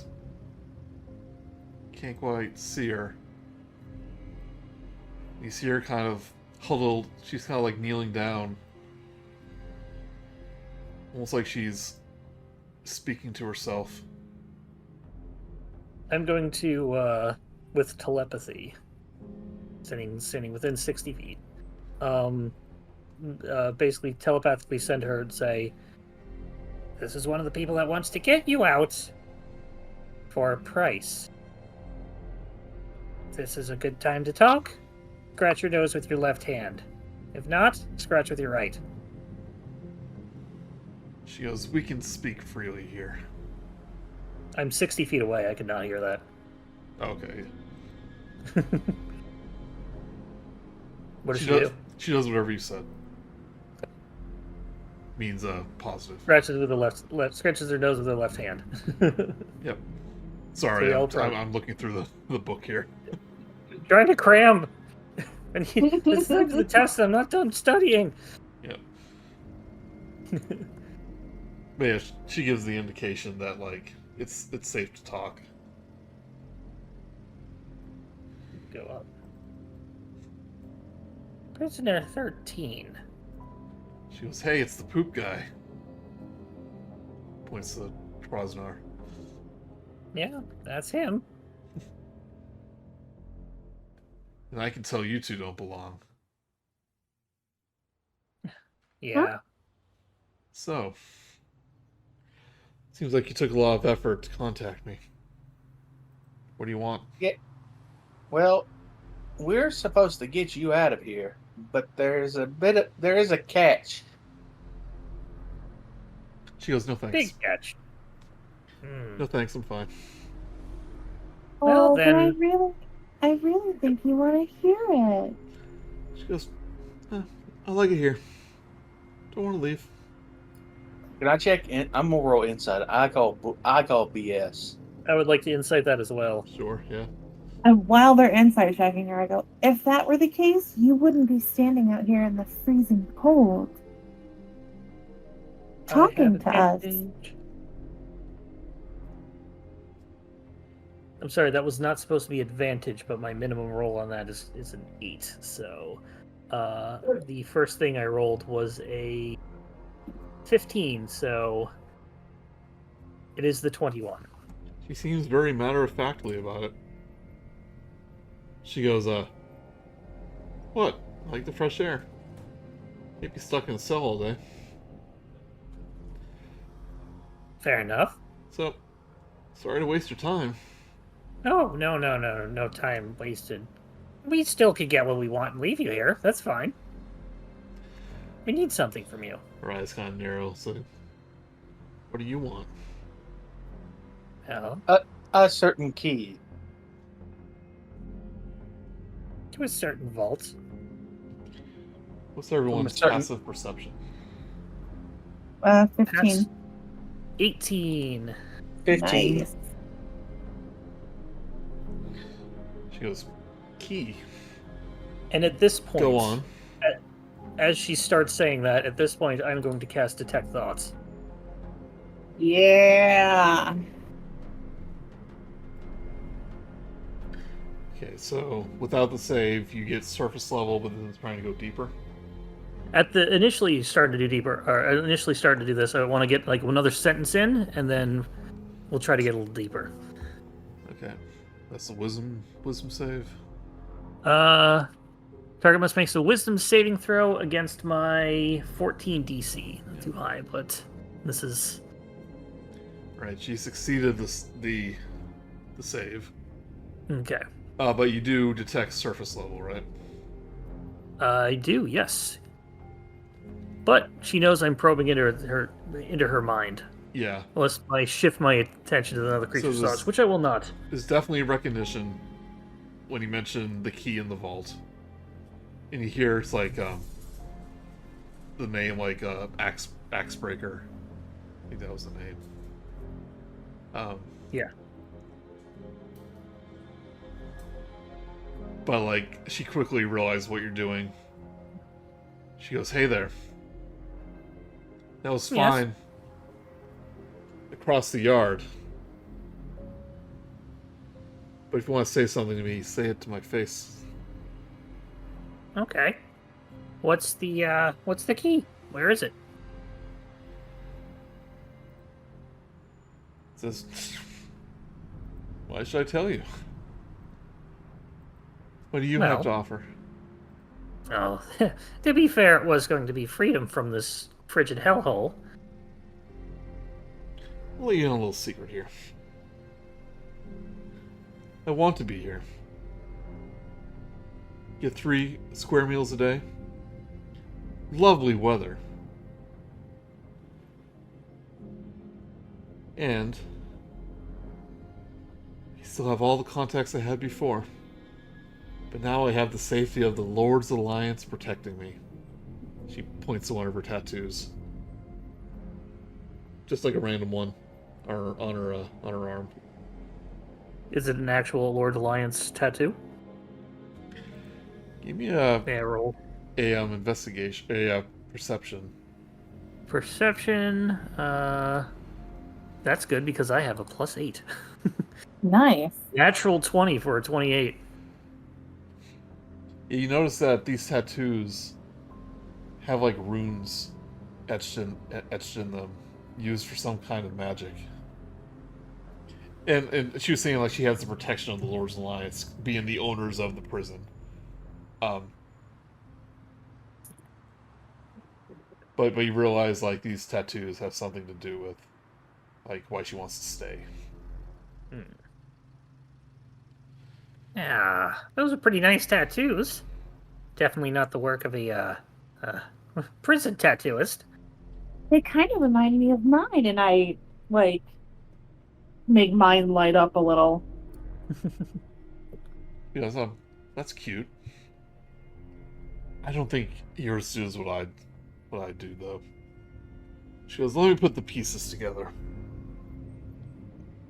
If I had to guess, my old associate, the Axebreaker clan, want the location of their gold. Or Well, to be fair, they want the location of the key so they can retrieve their gold. Yeah, I was about to correct myself, saying they finally found their gold and they realized they can't get in there. Actually, he was pretty hell bent on getting you released too. So, one thing we might be able to do is if you don't want to leave, if you'll give us the key, we'll make sure you don't leave. Well, nothing comes for free. She goes, I can run my entire organization from the safety of these walls. Thanks to my ink here. That's why I have no intention of leaving. That doesn't mean you couldn't be useful to me. Saying, in the warden's office are records of prisoners. Ones that are here in the prison, ones that have left, ones that have died here. I think that could provide useful to my operations. You give me those files. She holds up. She puts up a fist, unfurls her hands, then quickly closes them. I'll let you take a look at the key. She puts her hand back, like unhidden, crosses her arms so they're hidden again.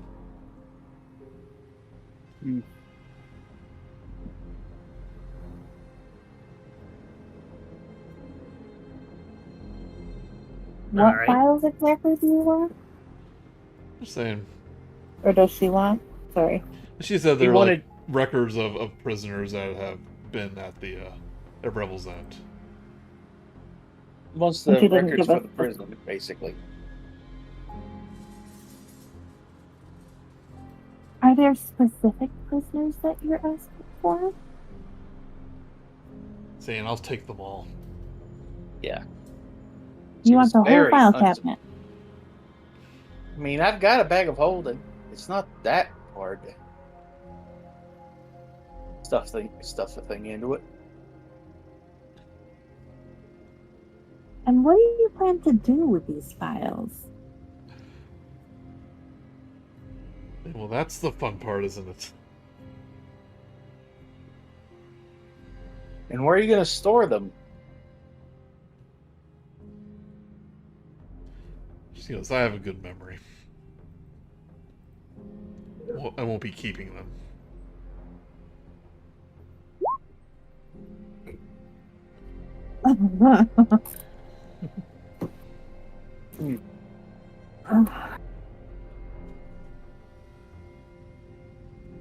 Well, Do you Same. want them all at once, or do you want them like one or two at a time so that you can study them? She goes, oh, look at the time. Getting late. you're not I- wearing a timepiece. I think it's almost bedtime.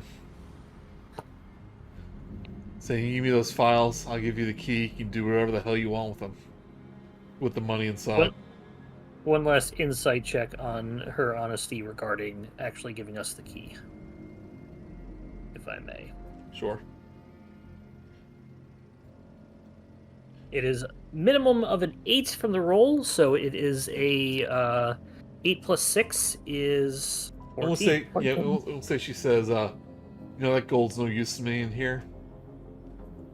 I just spend a lot of it just to set up my network. So, no use to me anymore. But with those files, and got a lot of new contacts. Information instead of... Yeah, information's Currency. worth more than gold, depending how you use it.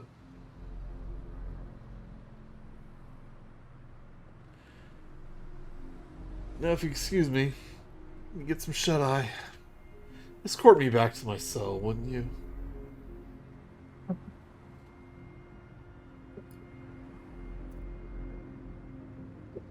Wouldn't you? Quarterback yourself. Are we all like, so the guards sleep in their own barracks, and like, where does the kitchen staff sleep? Oh, the barracks too. I mean, you would have to sleep. Okay, so we all sleep in kind of the same area. Yeah. Okay.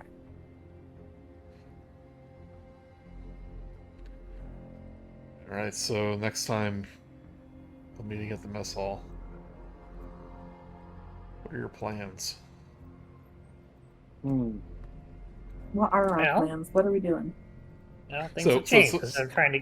Go So ahead. just clarify, in case it wasn't clear, she is running her criminal empire from inside the prison, with the Yep, help got of with the help of her magical tattoos. She's doing all the Rico. So, And she's a dwarf, right? She is a dwarf. So, things have changed. We now need to get list files. Number files.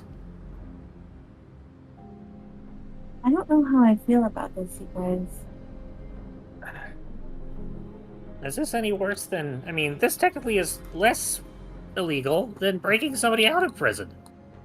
We're just giving them information they're not supposed to have. And also to clarify, the key is a tattoo on her hand. Yeah. Okay. Yeah.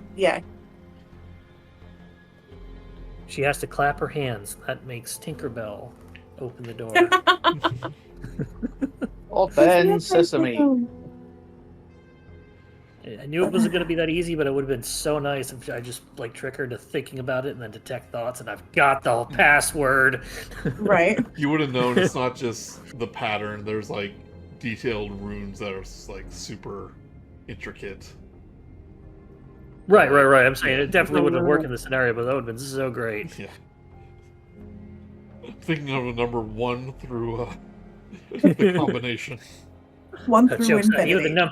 The number is actually 314 digits long. And I'm doing, really? And I detect thoughts. Got it. Okay, venture over. Right, so you know that the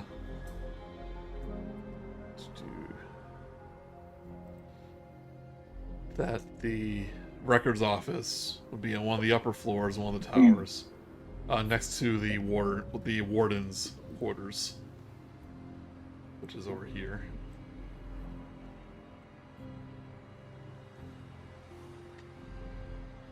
So you have to get through surveillance, the barracks, tower level 2. Well, I assume Nork sleeps in the barracks.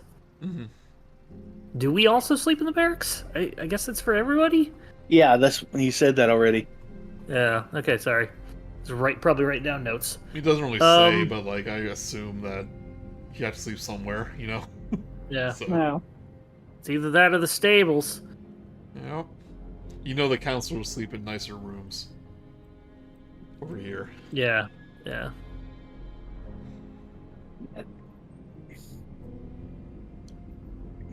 then,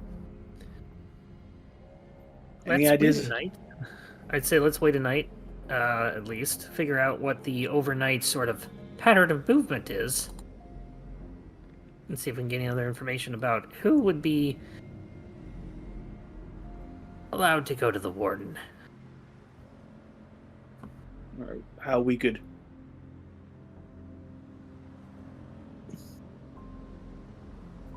Is the trial basically the place where they jumped out the window with Charlton? Yes. Okay.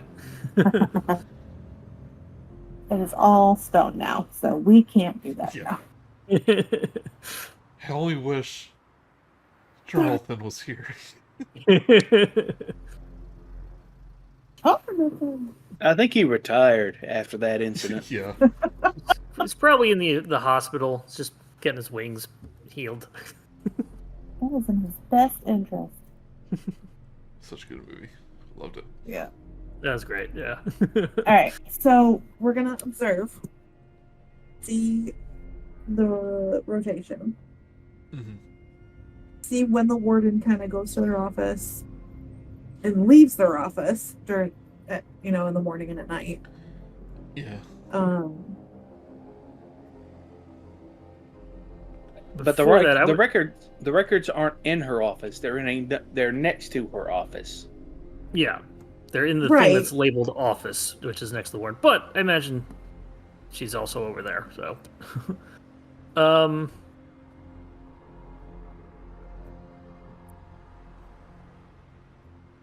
I'm trying to think of something. I'd like to basically just, as I'm cooking for the dinner, just sort of like try and chat up other guards or people that are there. It's like, man, I hear that middle area in the office. I hear they got like this crazy security system where it's like if you go in there and you don't have the right password, is that true? Go up to just anybody who would listen and maybe know that. It's like, As listen, man, I'm not a records keeper. I just make my rounds. Right. Well, I mean, that's what happens. Like, do you think the records keepers don't have any legs? And that's why they do it, because they're the safest? She goes, I don't know, that's the warden's job. Oh, That God. stuff. Another guard pipes up. He goes, she goes, well, one time I had to go talk to her, and I thought I can open every door in this place, but the door up there, I guess only she and the other counselors can open. Oh, that makes perfect sense. Yeah, I mean, you don't want to have anybody who's not allowed in there to be in there. Go ahead, Nick. We have those that didn't Baron, what's his face, give us the little stone thing that opens like every door or whatever. But I maybe think it's not implied those that doors. it would But probably not open those doors as well. yeah, We'd probably right. have the same Probably not same those door. doors, but I'm just saying we have those. Yeah, Yeah. I literally yeah, just like you've been remembered using that this we have entire those. time. Yeah, I literally just remembered that we have those. Yeah. Interesting thing, but it just means you can gameplay-wise. This means you can open doors. I mean, it's so the prisoners can't, in case they escape, they can't, leave. But yeah, like it's just a thing personnel have, so they can walk around freely. You haven't come across the door you couldn't open, but then again, you haven't been up to the warden's office. Does the warden have their very own food tray? I'm stuck on this food delivery thing, you guys. Actually, no, that's actually kind of brilliant. Like, does the warden have like an anniversary, like retire, like fifth year of the job, You do notice birthday, anything? that the coming up? counselors and the warden get some of the nicer food, and that the warden actually gets has her own personal supply of ale, of dwarven ale, that gets delivered up to her. And how is it delivered up to her? Does the guard do it? Does one Yeah, of just the like cooks it's do the it? guard probably brings it up to her. I was gonna say if she's got like an anniversary or something going up, we can be like, okay, she's got special extra like meal today for her anniversary, and then we get up there and it's like, surprise, you get an extra meal. So Okay, like a spitballing birthday ideas. cake. Yeah, exactly. But you would know the schedule of her meals. Like Is it the warden's birthday? Joey's basically saying, no, don't do this thing that could work, but is totally outside of the realm of the book. Do the thing that the Yeah. book says. Yeah. I say we wait I here did for like a year until her birthday. Yeah. Wait every day and just ask if it's her birthday. And then deliver like a huge chocolate cake, like the Matilda movie. Just bring out this great big chocolate cake. It takes 3 of us. But just like 2 you bucks and a card. kind of like coast your way into being on privy duty, you think Kronzar you'll be able to deliver her meal. Because she doesn't eat in the mess like everyone else. Should we So I can do spice up my- her meal? But you would know she's like a human woman. You've probably seen her around. I could do my detect thoughts once a day, so I would like to know if we can do this over. We're not doing this like the same day. We're planning this out and doing it on like the next day. Yeah. If that's good, just want to make sure. So I don't want to double use my detect thoughts. Long rest. Okay, so first idea. Find that food. Stuff and things. Kronzar Mhm. tries to be the guard that delivers the special ale. But then what? We need to either be able to stay in there, or look around, or get a cop and get one of their keys, which is probably like melted into their skin, like the ones that we got. Okay, maybe we chop off her hand. No, that's not gonna work.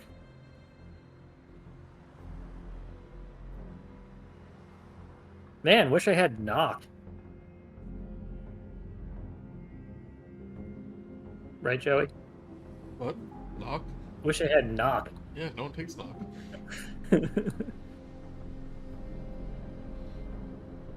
I just want it known that any chance Mary gets, she's up on top of, like, she's out on like a tower somewhere, view looking out at the ocean. Do any of you have Dimension Door? Or No. some ability of flight? I can't cast spells at the moment because I'm having to wear this heavy armor. I mean, just not at the moment, just in general. Excuse me. I have Featherfall. That's all I have right now. I don't have Levitate until the next level. Do you have a spell Okay. that totally breaks the game? Dimension Door is legal. What level's that? I'm sure That's it's not, true. It's probably a higher. I'm sure it's not level 4. Alright, so are you waiting for her one of her meal deliveries? Well, before that happens, what is our plan with that? We need to get into the office next to her. Do we try and, I don't know, maybe make the alcohol, like, do we spike the freaking alcohol to make her drunk and be like, hey, show me what's in this other room? Maybe, something like that. Or We Indiana Jones this with the drinking contest. didn't you say something about having those like things that like little beads of water? I do, but what's the idea with that? If I can turn something into water, or I can take the thing and it will explode into water. I don't think that will open a door. And I don't think slipping one of those beads into her drink. No, that would be deadly. No, it wouldn't work like that. God, that'd be evil. Yeah. She swallows it, you just punch her in the freaking gut, and just water comes out everywhere. Oh, I love it. Oh, I gotta try that at one point. Oh, there's Yes, please. Acquisitions Incorporated game where Jim has like a tiny hut, like miniature. Well, it's part of the spell. It's like this little figurine you throw, and like a tower appears. Yeah.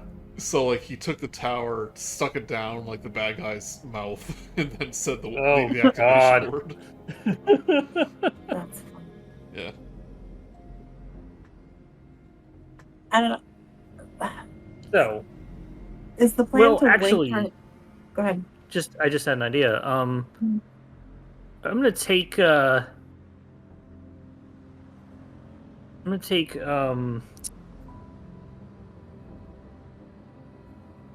why am I blanking on this? Sorry.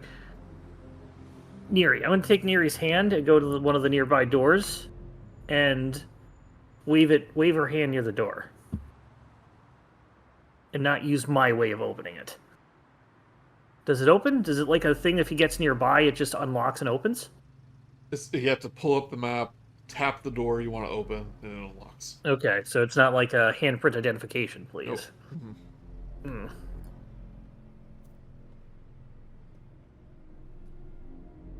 It's been your experience that you can only have one door unlocked at a time. Yeah, okay. And it's Yeah, a you can't common procedure to lock it immediately after you're done. So it's only the warden and who that have keys, or that are able to unlock. That record keepers. Yeah, like the counselors and the warden.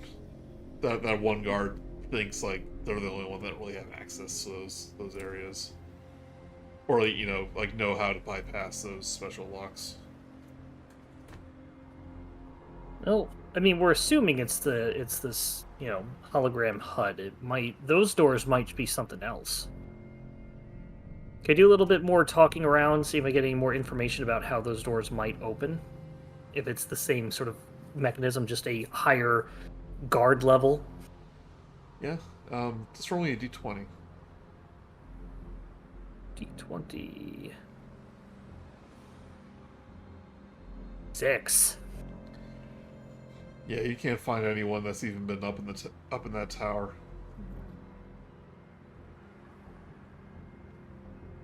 Nothing's stopping you from just going up there and looking. That's true, it just won't open. Okay, I'm near. Neri's like, what if I just literally what if I just go up there? What if I just go up there? I've got pretty good stealth. I have pretty good sleight of hand. What if I just go up there and then I can flirt?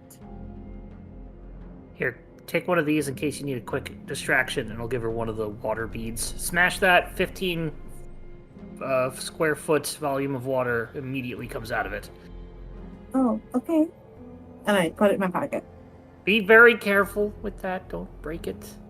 Okay. Until you need to. Okay. I put it in a pouch so that it's not going to get broken. So and then I take I don't know, a small keg or something as a tool to use for talk. Like one of her Dwarven ale kegs? Yeah. Okay. Right, so you don't run into any guards that question you as you walk up to the barracks. As far as they know, you're just heading there at the end of your shift. You head up one more level, somewhere you normally don't go. This is the Hall of Absolution. That is the room from the movie where they have the trials or the council meetings. The moment it is empty, but you do see two doors. The one to the north is the warden's quarters, and the one to the south is the office. So I'm going to try to open the warden's door. I'm not going to knock or anything. I'm just going to try to open the warden's door with my little map hand thingy. Yep. You try to, and when you do that, you hear this little sound, and nothing happens. Okay. I go over. I'm still keg on my shoulder. I go over to the other door to the south that opens the records room, and I try to do it on there.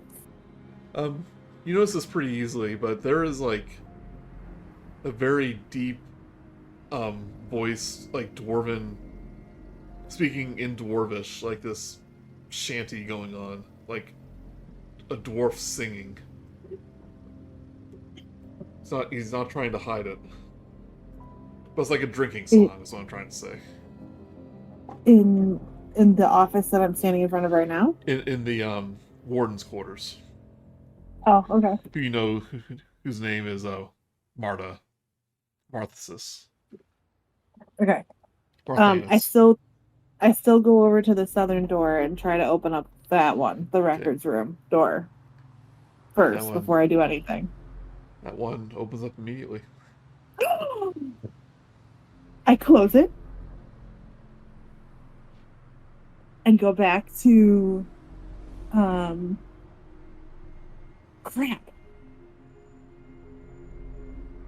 I go back to the warden's door and I knock. Immediately, the dwarven singing ends.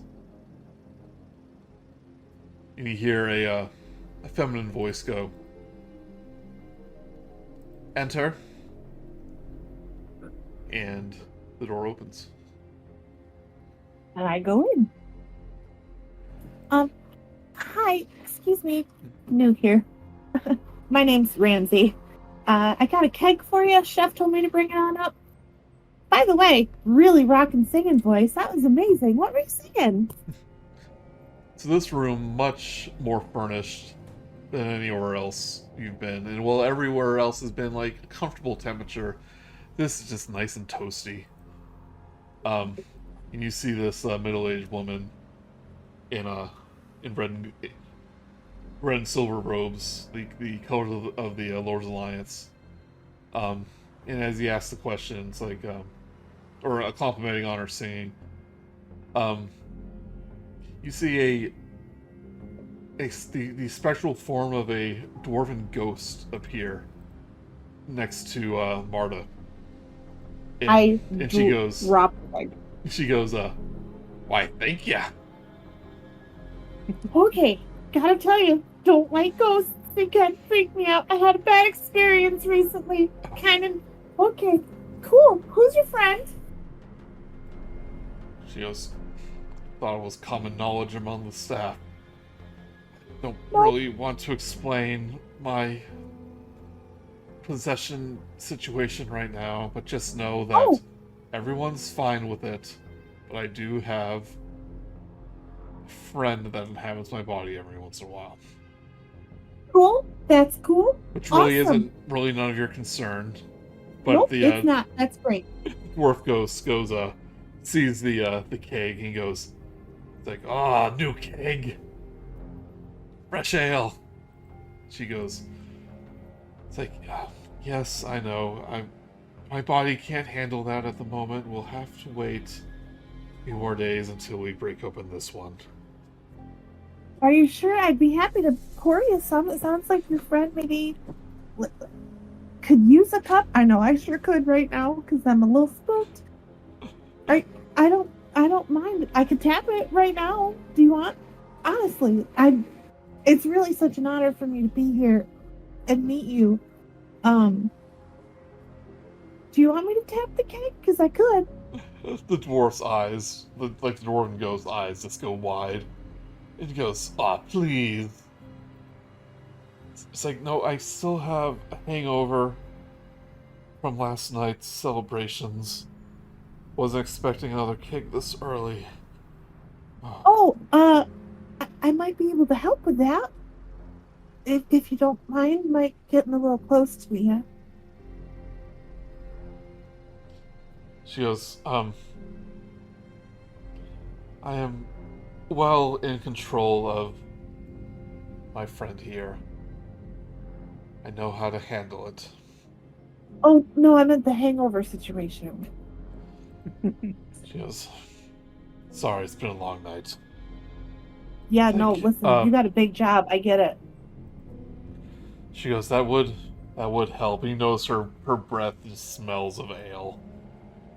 And she gets like, "Sometimes I do have to indulge her." But what do you have in mind? if you don't mind, I kind of gotta get up close to you so I can lay my hands on your head, if that's all right with you. It's like, it's fine. Okay, Who cool. are you again? I don't recognize you. New staff just came in on the new boat like a couple weeks ago. My name's Ramsey. I work in the kitchens. Hmm. Hello, Randy. Pleasure to be here. Yep. Hi. She And sits, she sits down on a chair. It's like, okay, do your stuff. And the Okay, cool. dwarf Vector just kind of like vanishes away.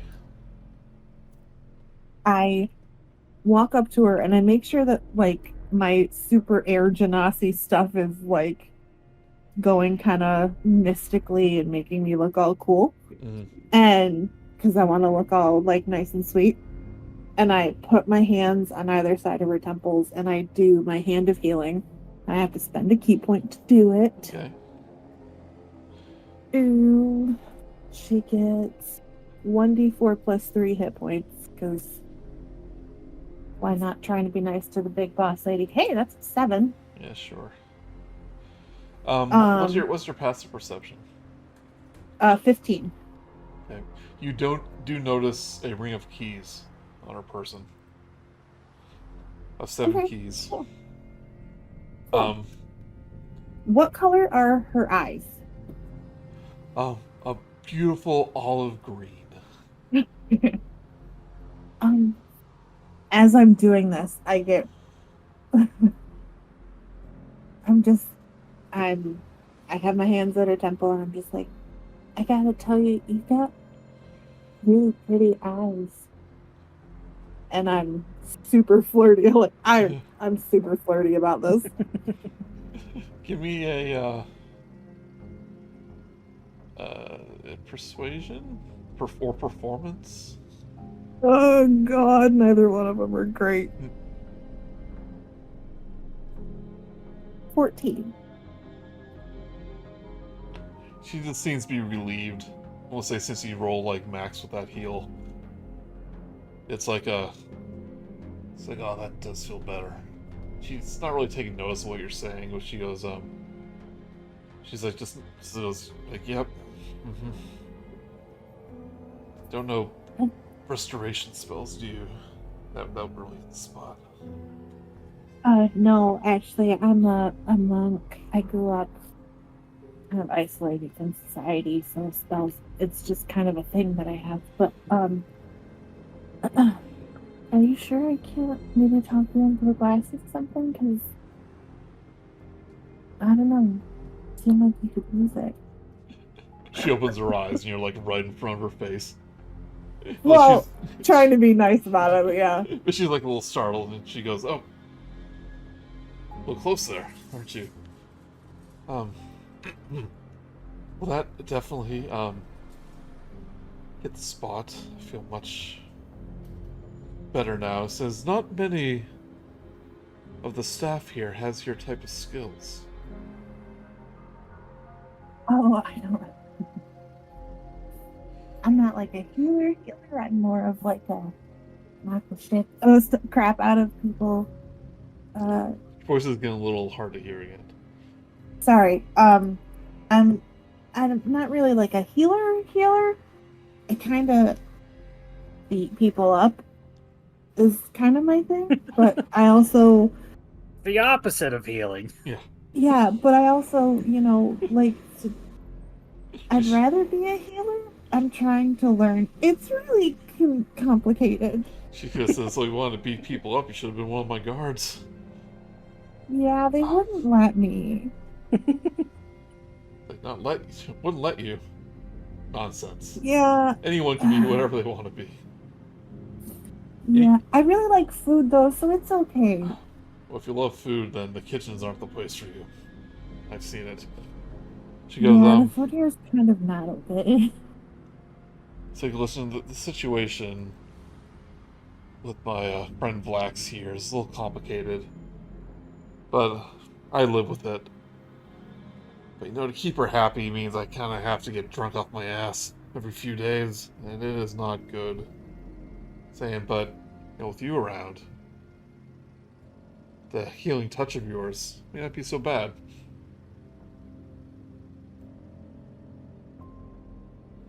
Saying, I if I need you again, Ramsey, I'll let you know.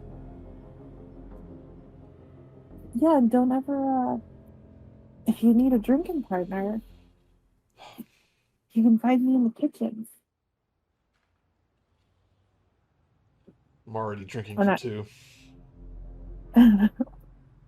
I just meant so you wouldn't have to I drink might take you up alone. on that. What? Strictly professional, of course. Oh, yeah, of course. Yeah, for sure. Of course. And yeah, so if you don't need anything, I'll go now. And I leave. Sure. As you leave, the door kind of glows a little bit as if a spell is activating. Nice.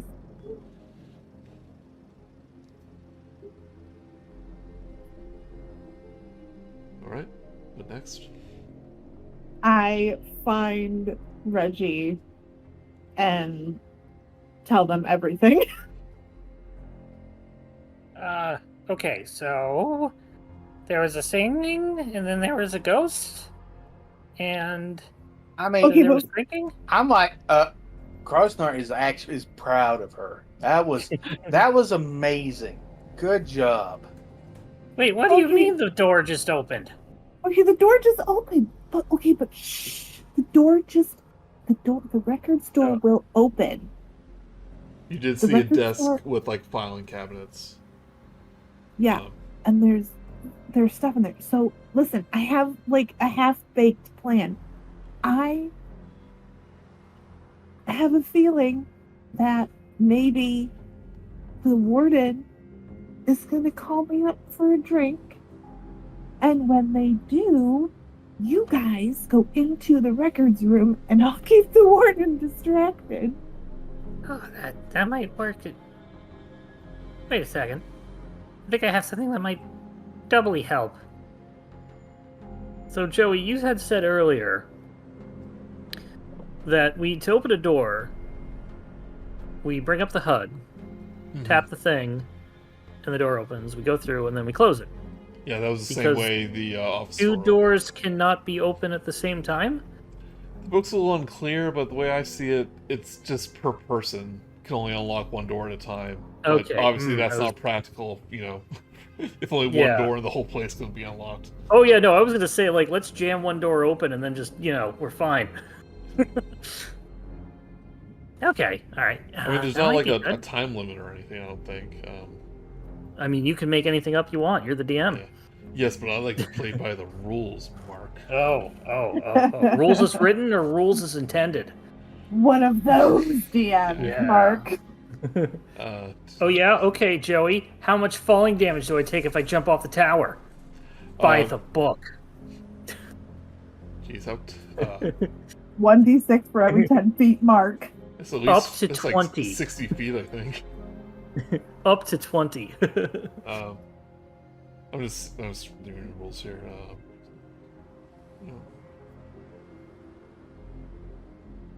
Yeah, there's no time limit, I don't think. They stay open until you close it.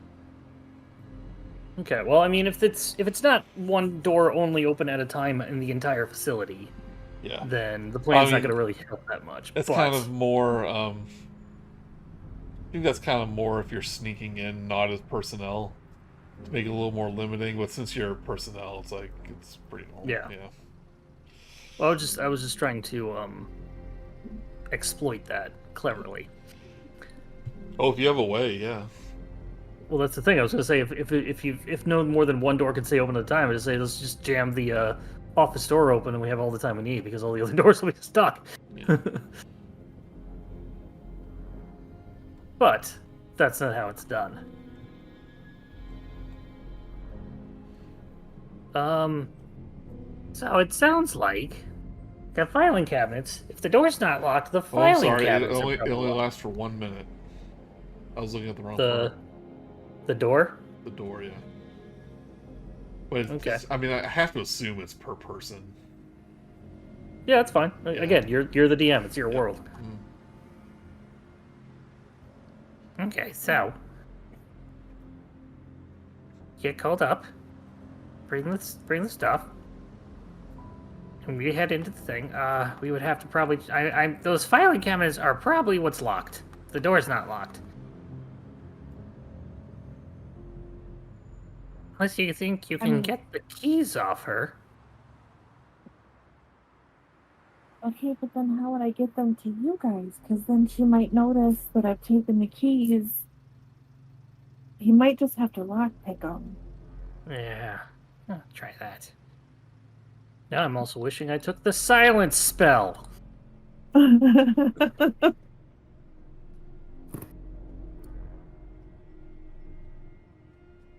Kronzar, what spells do you know? I can't cast spells. Right, but what spells do you know in general? Because you can take armor off.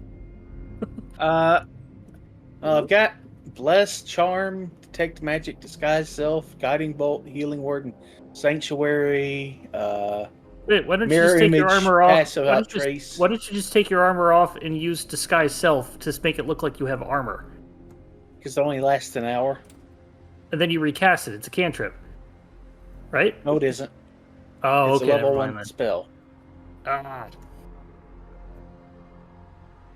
Well, if we need to get you spells, we'll still move around. There's what we can do for the hour. Get your spells back. What was the last half of that list? I was interrupting when after I heard Mirror Disguise Self. Image, Pass Without Trace, and Spiritual Weapon. Pass Without Trace is something we probably all want. Yeah. Yeah, pass without a trace would be phenomenal. But you'll have to be within Concentration 30 feet up to of 1 me. hour. concentration and 30 feet. Yeah.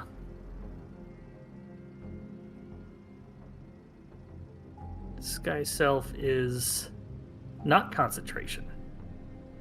So why don't we do this? Before any of that happens, if she gets called up, just take off your armor, disguise self yourself to have armor, and then you can give us Pass Without Trace later. I think Pass Without Trace itself, I have to be with you for Pass Without Trace. Right, we will both be up there. Okay. Vale says, I'm asking you and your thing. Each creature you choose within 30 feet of you, including you, has a plus 10 bonus to spell checks that can't be. Creature that receives this bonus leaves behind no tracks of the traces. Actually. For the duration, each creature you choose. So yeah, it's got to be so it's an aura, essentially. Yeah. It's not within when you cast it, it's an aura.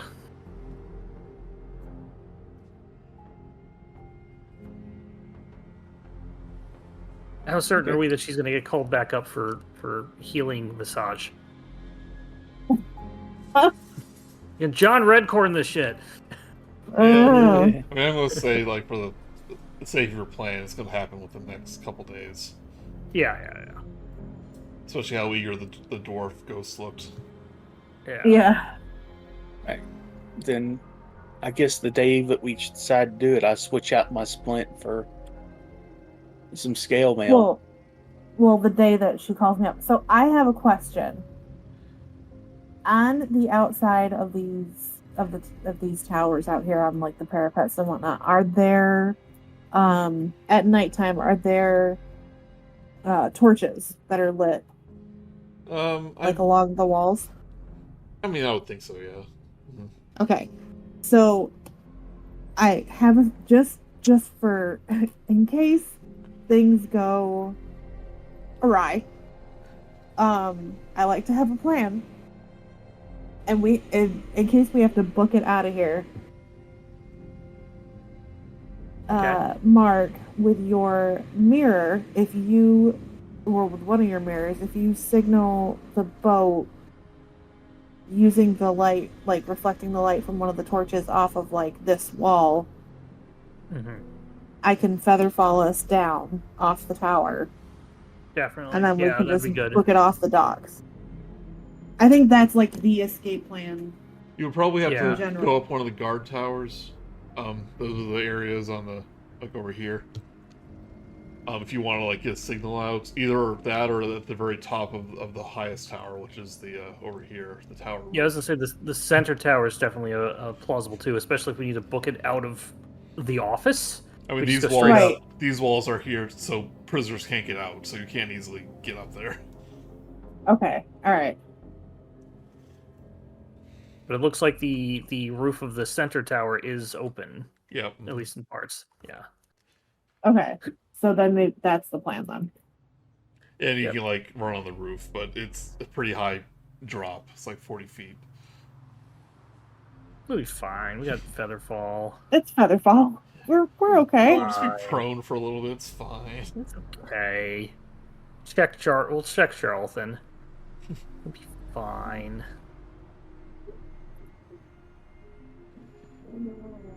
A falling creature's rate of descent slows to 60 feet per round.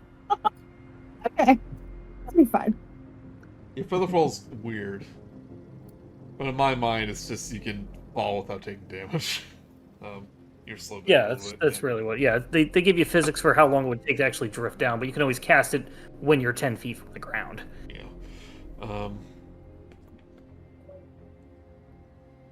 Yeah, a couple days later, I won't say the very next night, or like,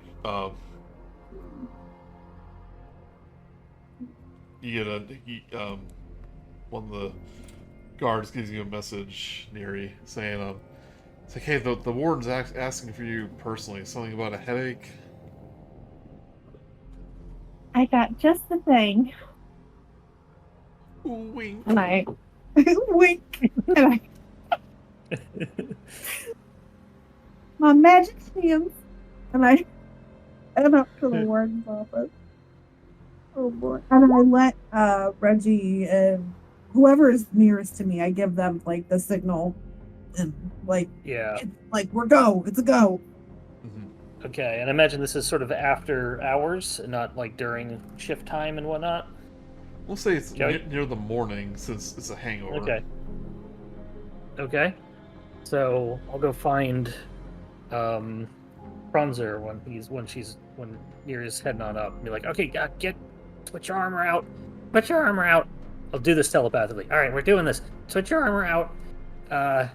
Disguise self your armor so you don't draw suspicion. We'll head on up. Then we're on the clock. 1 hour. Let's go. Disguise self. I mean, you can also recast it. You'll just use another spell slot, but still. Yeah. Right, Neri, you go up the stairs to the absolution chamber.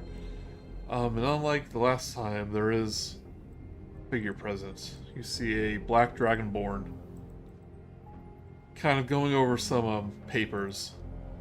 I don't like on one of the stands, kind of organizing things. Oh, Sorry. I guess are you lost? oh no, I was called here for the warden. Never mind. Knock, knock, knock. Say, well, excuse me. Like, normally, staff aren't allowed up here. You're disturbing a very important preparation for one of our meetings later in the afternoon. Oh, I was personally requested by the warden.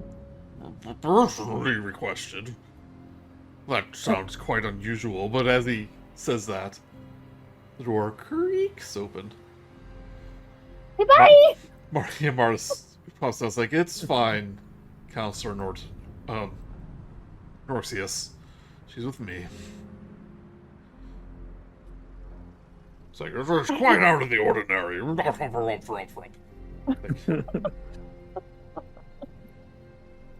I don't have any way of letting my friends know that it is not go time. But you step I in. walk in. Yeah, you step in.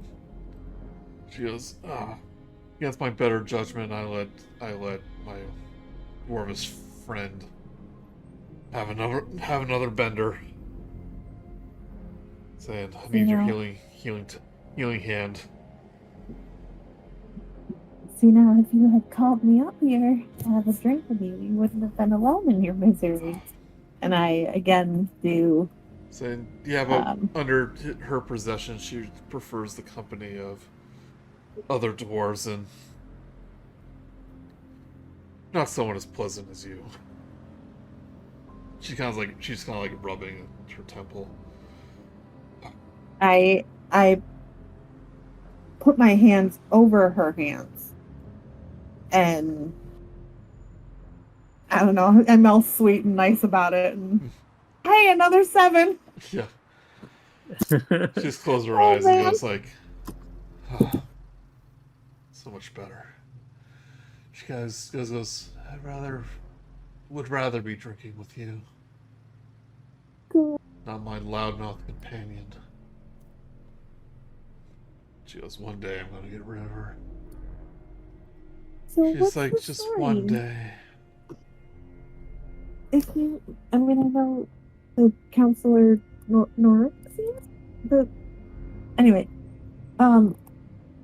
said you had a busy day, but if you don't mind my asking, what is the story behind your dwarven companion? Give me persuasion with advantage.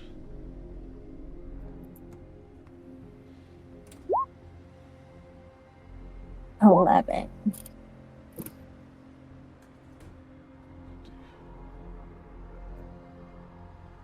That's it. Yeah, 11. E. Just 11. an 11. I have a +0 because Yeah. I've got no charisma. Yeah. She just goes, that just happened on a mission a long time ago. When I wasn't the warden. Okay.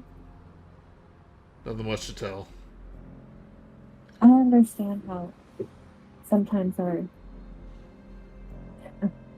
past can haunt us, and yours is quite literally haunting this you. time. Yeah. I'm really sorry about that, and if there's anything I can do to help ease your burden. And I've still got hold of her hand if she's allowing this. Yeah, she's just enjoying it, and like but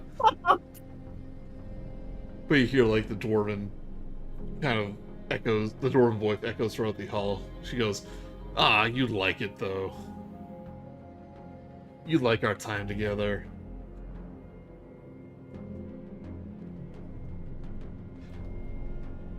And you hear the voice goes like, I knew when you were a harper.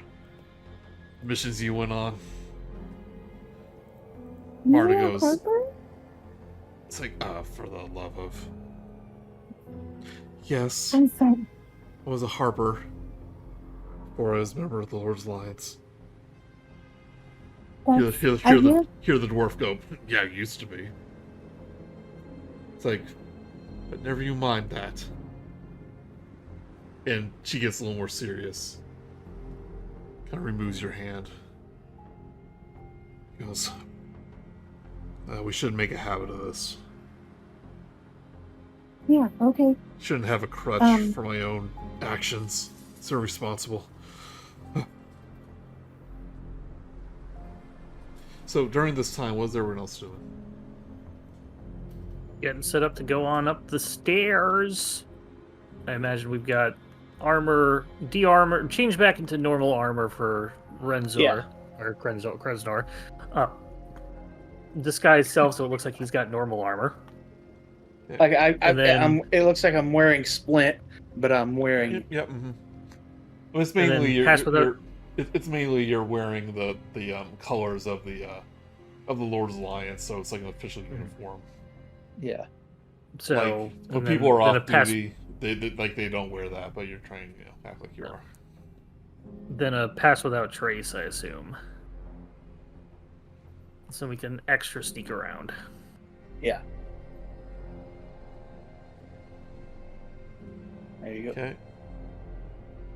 So you immediately notice when you go up the stairs that Counselor Kriv is kind of working at his station, kind of looking over papers. He's not paying attention to the stairway or anything, but you'll have to make that stealth check. Oh. Yeah. We're at the door. Probably look around. Do you want us to make a stealth check before entering, or just with the door opening, is that enough to trigger a stealth check? Yeah, the door opening. Okay. We get a +10 with Pass Without Trace. Yeah. Good roll. Supposed to get Garbage. Well, that's a 1. It's- That's an automatic fail. yeah.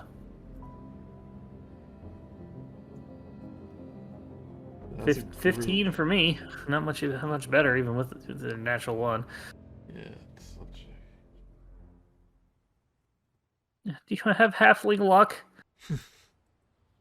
No. his passive perception is really low. Still nat 1, Joey. It's up to you. Yep. He also looks like a guard though, so that's kind of a good thing. Hopefully. So what happens, Joey? Because I can jump in with something. Yeah, he does kind of. Well, because it's a group check. Just because he failed doesn't mean everyone does. But his passive perception is a 10, so I'm gonna say it evens out. He glances up, notices the colors, but like he's so concerned about his notes, he doesn't take much notice. But he kind of knows you're in the room, though. Can I say that Kronzar's noticed, and I just sneak behind Kronzar, like he's directly between the two of us, so he doesn't know I'm there. Give me another stealth check. Okay. And you still have this I mean, it's a advantage. +10. It's on my list to see. Yeah, it's like 32. once he notices Kronzar, he doesn't take any more notice. I just go over the door. Where's our characters? Doop. I'm not too concerned about it.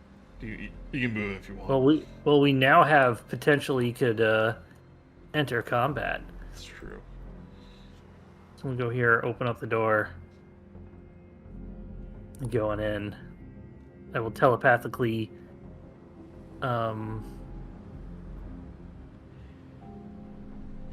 say to Kronzar, Stay distracting. I don't know. So I don't Bag know where of he wants. holding. I don't know where he wants to be. I'll angle myself so that I'm in between. I'm like in the middle, you know? Like, I'll be the first thing anybody sees if they look up. Yeah. I mean, with that pass out of trace and his passive perception, like, you're basically invisible to him, even though he knows you're there. It's somebody else's problem, correct? Yeah. Fair enough. All right, I'm in the room. I'm in the office. Okay. Wait. Check. Hold on. Before you leave, I slip you the bag of holding. Gotcha. Okay. First thing, look around for things that would be traps or alarms.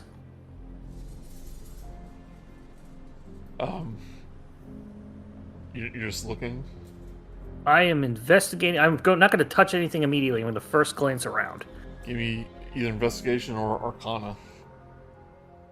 Let's see if I can use. I'm seeing if I have a any special abilities to help.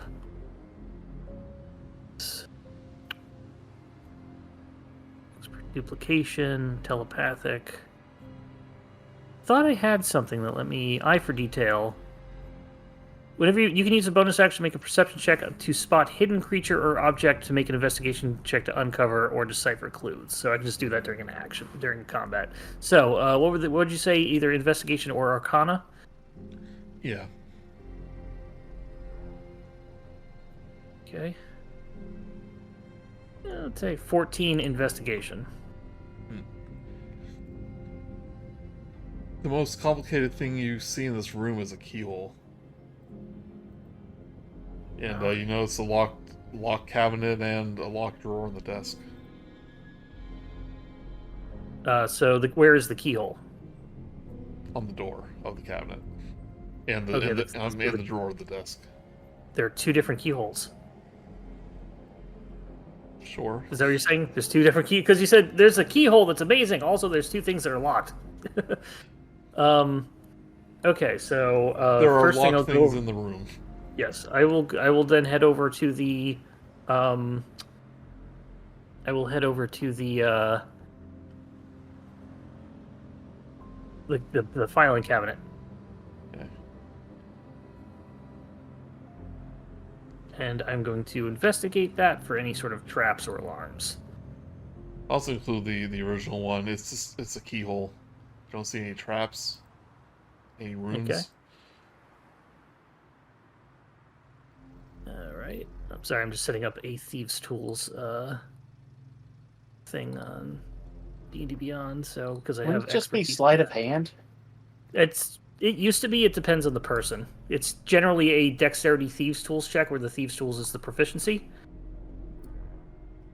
instead of sleight of hand. But Joey, I would like to attempt to first check the door to see if it's open. Oh, it's definitely not. To see if it's unlocked. I will attempt to pick it, if I may. All right. Thieves' tools check. Meager 7. 7. That does not work. This is not gonna go well. I'll go over the drawer and try the desk and try to open. Oh, by the way, and then unlock just that. because it's right here. The rooftop is 140 feet above the prison and 300 feet above sea level. Okay. Yeah. Gotcha. Pretty high. So yeah, I'd like to go over to the desk and try to open up that drawer. Then, if it's locked, to unlock it. Okay. It is also locked. Another mealy 7. 7. I just rolled a 2 for both of these. Yeah, but the lockpicks just kind of break and like.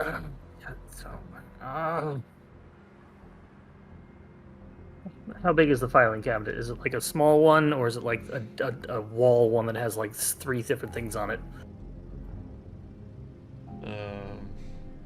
I imagine they're pretty big. It's a big one. Okay, that's not gonna work. I'm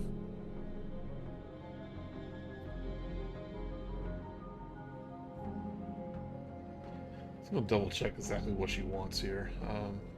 Yeah.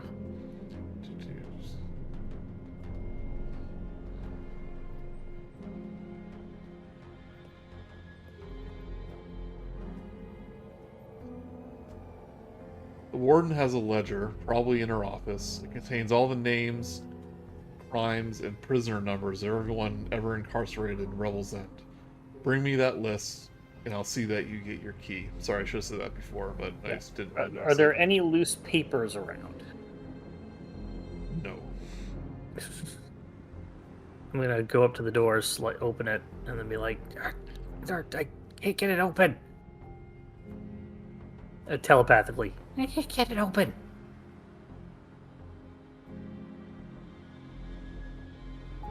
Okay, just stand there. Okay. Dustin? Yeah, just being British Royal Guard. Man, I am doing my best impression of a guard. So it's been long enough where we go back to Neri. Yeah. Your little healing session's about over. She's like, after you, like, the dwarf kind of revealed, like, the Harper situation, she's kind of over it, and she goes, so I think it's time for you to go now. Yeah, no problem. I get that, this is hard. Having a job like this is hard, and having a past is hard. And there are things that are scary and dark. But you don't have to bear them by yourself, okay? So again, if you need anything, Give me another I'm here. Now. Give me persuasion. Okay.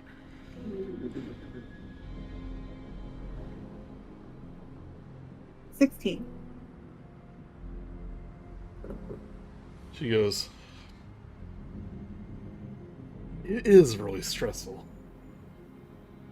I mean, they had the idea. It's like, oh, Faerun's most dangerous criminals. Prison. The top of the world in Icewind Dale, surrounded by nothing but ice. You know, there's like a dragon that passes by every once in a while. It's like this crazy what? dragon. It's like threatens to like freeze over the entire place every time she comes by. It's like, ugh, how to deal with that? Then we got the unruly prisoners. So you know that one used an Aarakocra to escape one of the prison, like from the a tower a few months back. Just I grabbed actually him, did jumped hear out the about window. that. Yeah, Yeah, I Mhm. mean everyone must have been talking about it, but the whole realm. yep, They're doing lots of plays about it. yeah, but here it didn't do very well, so there might not be a sequel. That really makes me sad. Yeah, oh, it's so good too, so fun. It was so good. It's like, yeah, but it's like, how do you, like, what do you like run a report? It's like, prisoner grabbed a bird, jumped out a 4-story window. It's like, I almost got fired for that one, but But that had nothing to. And you don't ever get a break either. Unfortunately, your staff gets rotated, but you don't. it's like, And yeah. Then whenever I do I have get free that. time, I have to devote it to my little friend here. Satisfying the whims of your. Yeah, and you see her voice goes, hello. It's like, see? Dwarf goes like, it's like, yeah, but I make sure you're not on duty when it happens. So it's like, yeah, but that means I can't like take a nap or something. It's like, well, yeah, but otherwise I don't get to have any fun. They just start kind of arguing back and forth. Right, but we'll go back to the other room. Can we hear through the wall? Probably a little bit. It's made of stone, though. The one thing, before we switch real quick, the one thing I wanted to say was, are we positioned in a way that, like, I'm with my back to her desk and she's in front of me, like, on the other side or something? Yeah, you can position yourself however you want. So, alright. Thank you. You're welcome. I rolled a 14 for perception. Is that enough to hear that they're wrapping things up? Yeah, I would probably say so. Okay. I'll be Okay, I got one idea. I will say this telepathically. If there's a flood, they probably have to get the papers out of here to make sure that it doesn't keep flooding. As soon as we need to get out of here, we leave the door open and put some beads of my dust of dryness. In 1 minute, the door will close and crush them and release the water. We come back down, say, we gotta save the papers, and that's what we do. Okay. That's my plan. That's all I got. So I will ready 2 of my dust of dryness beads and put them in the door frame when we're ready to run. Get the hell out of here. Well, like half in the records room, half in the... Nope, I'm going to put them in the doorway so the door will crush them when it closes. Yeah, the water has to go somewhere. What? The water has Yeah, to go I would somewhere. imagine the door probably isn't watertight, so So I'm it'll saying just like flood half the of it, general like, area. like half of them go in the records room, half in the other room. That's up to you. 15. They release 15-foot cubic water immediately from that bead, and there's 2 of them. Okay. I mean, I get what you're saying. But I'm saying that, like, that's what's going to happen. Okay, yeah, it just sounded like you were asking a question. I didn't know if that was your intention. Yeah. Yeah. So after you fail to unlock the keys, and Krosnar, I guess, isn't interested in doing so, you place the beads on the door. Oh. Hold on. Can y'all hear me? Yeah. I didn't know to try. I You thought wanna I was just. You want to try? I You haven't said anything. Oh, I thought we were I thought I was just standing. I thought I was being a distraction. I can't open the thing. Can you well, open it? then I'll make my way into the records room, I guess, and try Get in here. myself. Go, get in here, quick. I think it's almost too late for that. You already set up another Nope. plan.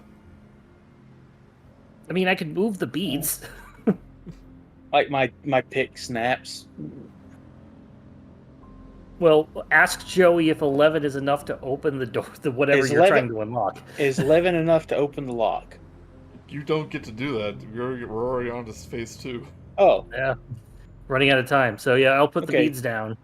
all right. Put the beads down. Do it. Run up, go into the stairs, go up, go up one rotation, and then we'll just wait for the flooding. And we will make our way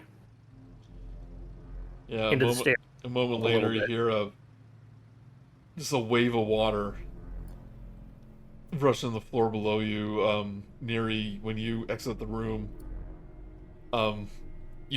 this flood of water comes into the office to her quarters. Two things of 15 cubic feet. So I guess that's 30 cubic I'm feet. just flavoring it. I'm just pointing out how much water there is. Yeah, By It's the like- rules, Joey. it's enough water where Yeah. it like starts to like rush into the other room too, and she's like, "What on So earth is happening here?" She kind of steps out. I'm all right. I'm still in the room with her, and then all right. The As counselor's soon like, as she steps out, I turn around and I look on the desk for a ledger. Just quickly, like glance for one. okay, yeah. Like the counselor and her are kind of like, oh, it's like, I don't know, there was just a rush of water and blah blah blah blah blah. Tell you what's in the room. You see a locked wooden chest. Seems to be it's more of a quarters, not really an office, but that's kind of the most noticeable thing you've noticed. Does it look like it's big enough to hold like a ledger? It's bigger than a bread box. Who knows what's inside? 19 more Oh, questions. man. I don't have time to go looking because it would be too suspicious right now. So I literally just run out of the room. But they definitely noted. Well, oh, you're not in the room anymore, right? You're okay, up in the stairwell. Yeah, I I ran to the stairwell. I don't know what Yeah. Dustin's Yeah, doing. I followed him. Yeah. We both left the room like we were. So, will somebody move the character? What does, I didn't meet. doesn't really matter. Yeah. But like, what do you do after that happens? I'm just waiting to see how everybody reacts. What are they doing? Are they trying to? We hear- They're We could kind of act- sloshing around trying to figure out what on earth happened. We rush up and be like, "What happened? We heard this loud noise and came running." The water starts Ow, to go down ow, the oh, no. stairs. What? Quick! Close the door. Close that door. Can't let it. No, everything's gonna flood. What happened? It's like that's what we're trying to figure out. Close all the doors. Don't let the water. No, don't let the water. How are we gonna clean this out? Wait, did it get in? Where did it come from? Did it come from your room? And I'll go up to the Marta. Should go. It's like back to the kitchen. None of your concern. But- What are you doing up here anyway? Get back to work. It's flooding everything down there. Get It's back gonna to it's work. ruining everything. Back to work. Yeah. I can't open the door. It'll let all the I'm water giving out. you permission. Just go. Okay. And I'll quickly go through. Kronzar, what are you doing? I'm acting like I was a guard that heard this and came running. Like, what happened? I heard this loud noise and water started coming from every which way. Counselor Kriv goes, it's like it came from the records room. That's where I heard the noise. Do we need to check the records to see if they're damaged?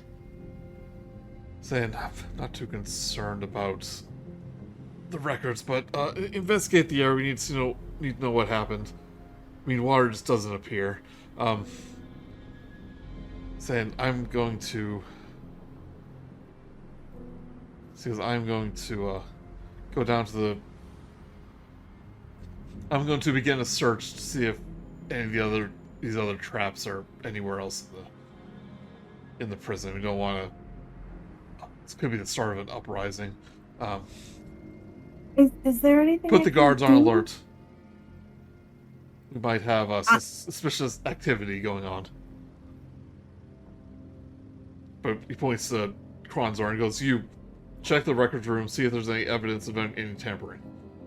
Yes, ma'am. Now, Ramsey better return to the kitchen. Oh wait, hold on. I need to do something real quick. And the counselor goes like, "I'm going back to my quarters. If there's an uprising, then I don't want to be anywhere near here." And he leaves. So he goes right down through where the jail is. Yeah, kind of has to.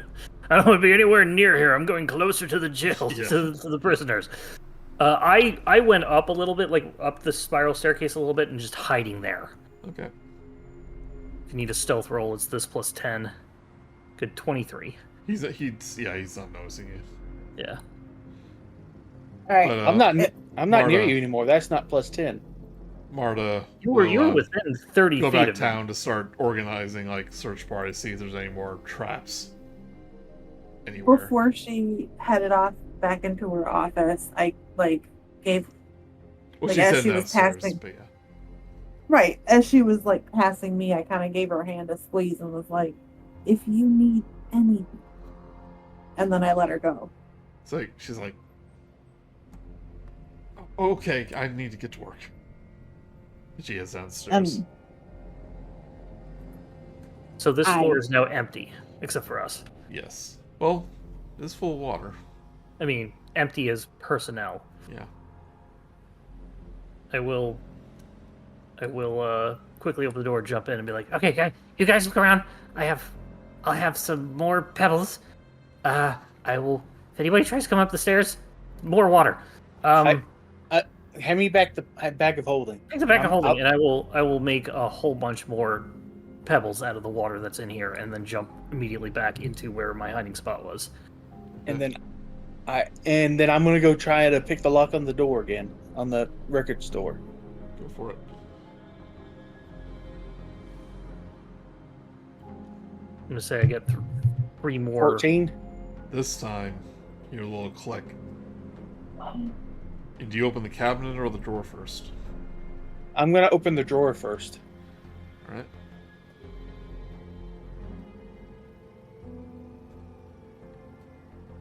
I don't Here you waste time. see Oh. Mostly see cargo manifest and deliveries. Nothing about prisoners. I shut it and I go to the door, the cabinet. Cabinet, all right.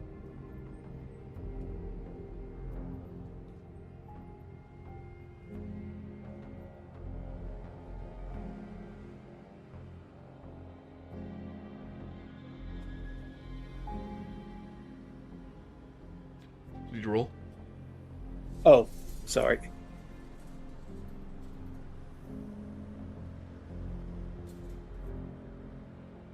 Yeah, maybe the lock's just rusty, but nothing happens. Can I try one more time or One more time. All right, one more time. Come on. I don't have anything I can do to. I can't give guidance to myself, unfortunately. Can't you? That was a willing creature. 14 though. Finally, it opens up. Does it look like? Do they look like records? You definitely see a list of inmates, their alleged crimes. In some cases, even like date of death, which is always marked as either natural, accidental, or unnatural. I just shove them into the bag of holding. All right, Run downstairs, right downstairs. back to the kitchen.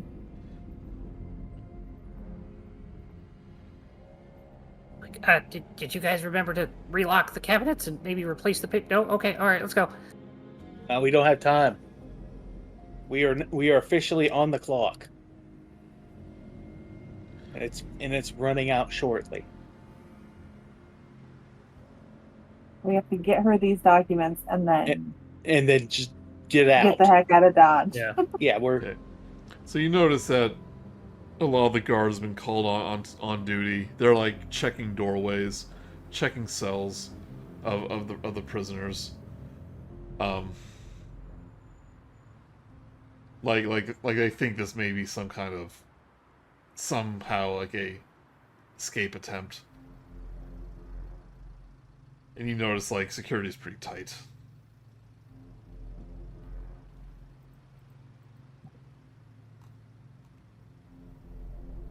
we need a distraction so we can get to. I mean, I did mine. Shoot. I don't know. I'm trying to think here. Do I? Was this in the spell that I had? No, mirror image. That's not going to help.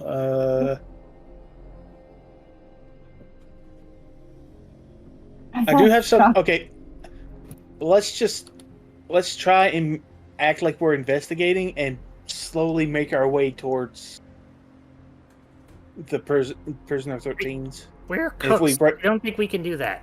Okay, Yeah, you can. I do it. Y'all make your way to an exit point. Was the exit point the roof Let's get to one of the where we nearby just were? the nearby towers. I mean, yeah, I guess we could have gone up to the roof, but I mean, we gotta. Yeah, y'all go ahead. I'm going to go and make sure that I'm going to go do my best to get this to them. Yeah, you see all the prisoners like backs turns, hand behind head, face against the wall, and that's how you see prisoner 13 as you walk towards her.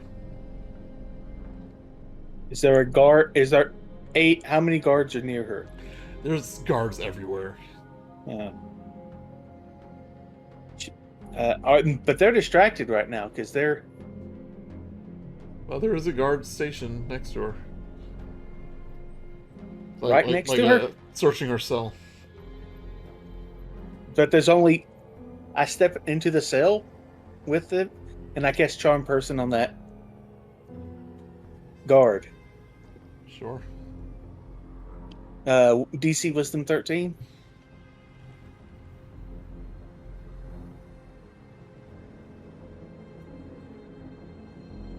Wisdom. Natural 1. Yeah.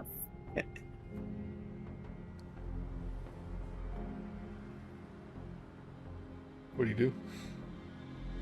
I go. Wait, hold on. Nothing happens. What do you mean? Nothing happens. Is he immune to charms?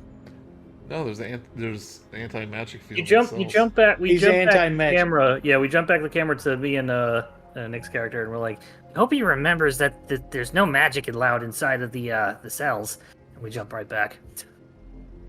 But he does hear you try to cast it.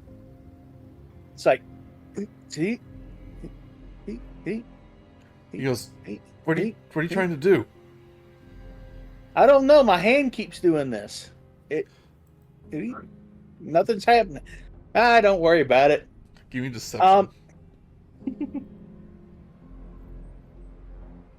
right. 19. 19. This should be good. As a sleight of hand, is your Hey. deception also a +2? My deception is +6. Then it's even better. Nice. So what is it? Oh, I'm sorry. I was not scrolled down. It's a 19. 19. He goes, "Well, I should get out- probably get this checked out. Get out of here! I'm trying to work." All right, man. All right. could you maybe take a look at my hand real quick and see what you think? Go with the doctors. Like, I Go to walk the, up to him, like put my go to the hand like hospital. near him, and then I do a sneak attack on him. okay. Oh no. Like-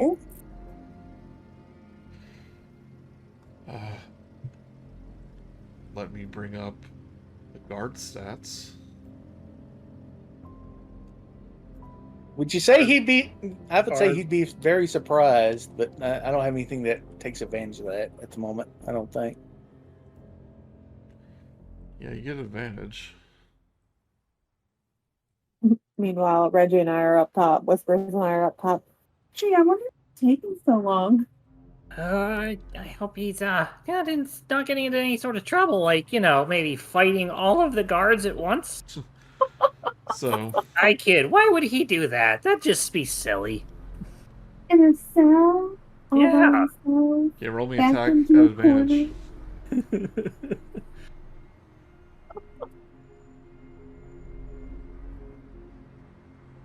Well, that's a good roll.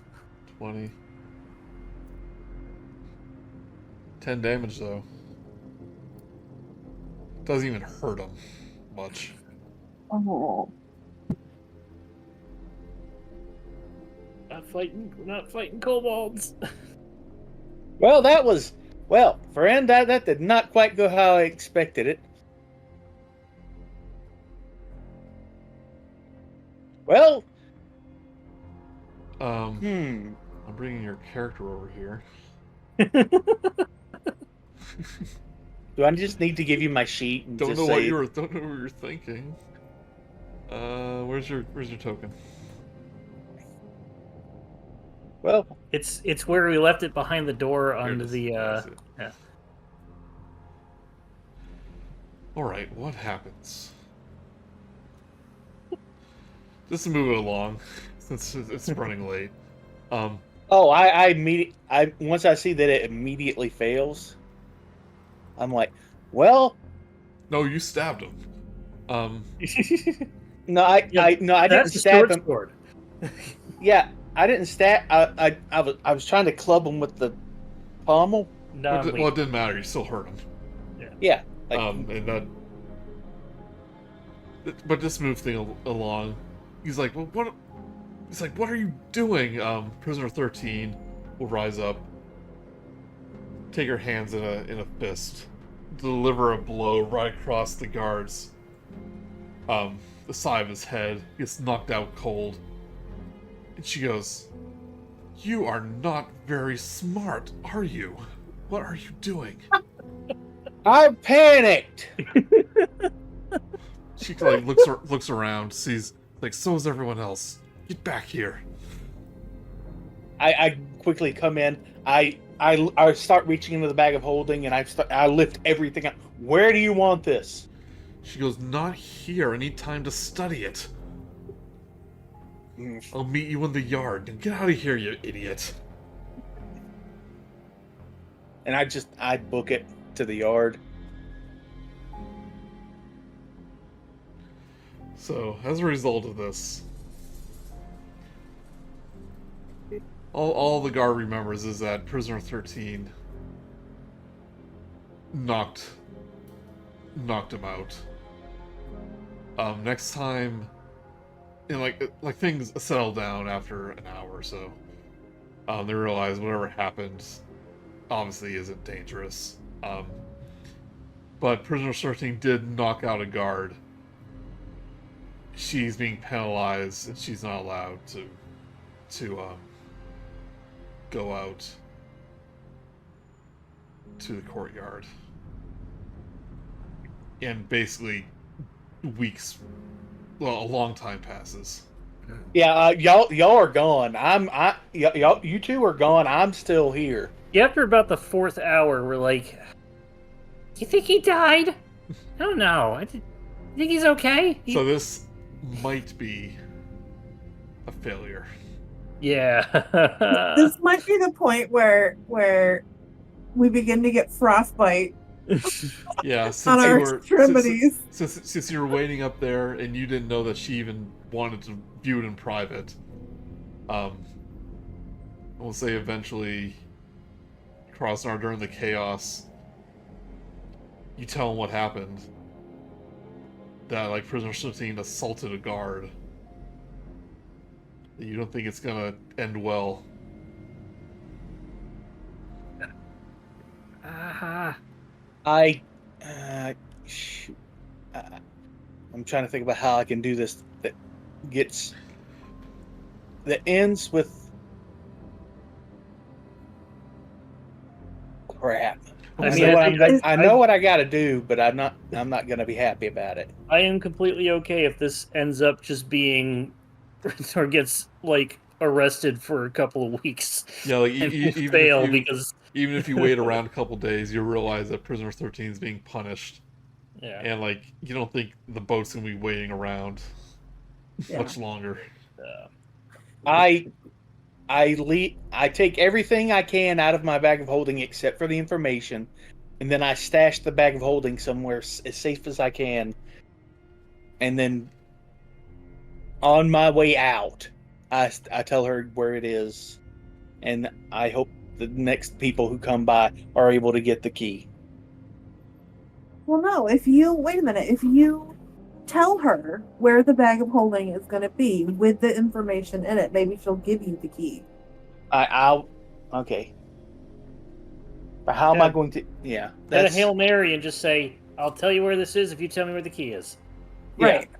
I'm going to leave you a bag of holding, whatever's in it, and What are you telling her this? You better take my quarterstaff out of there. You don't have any way to talk to her anymore, really.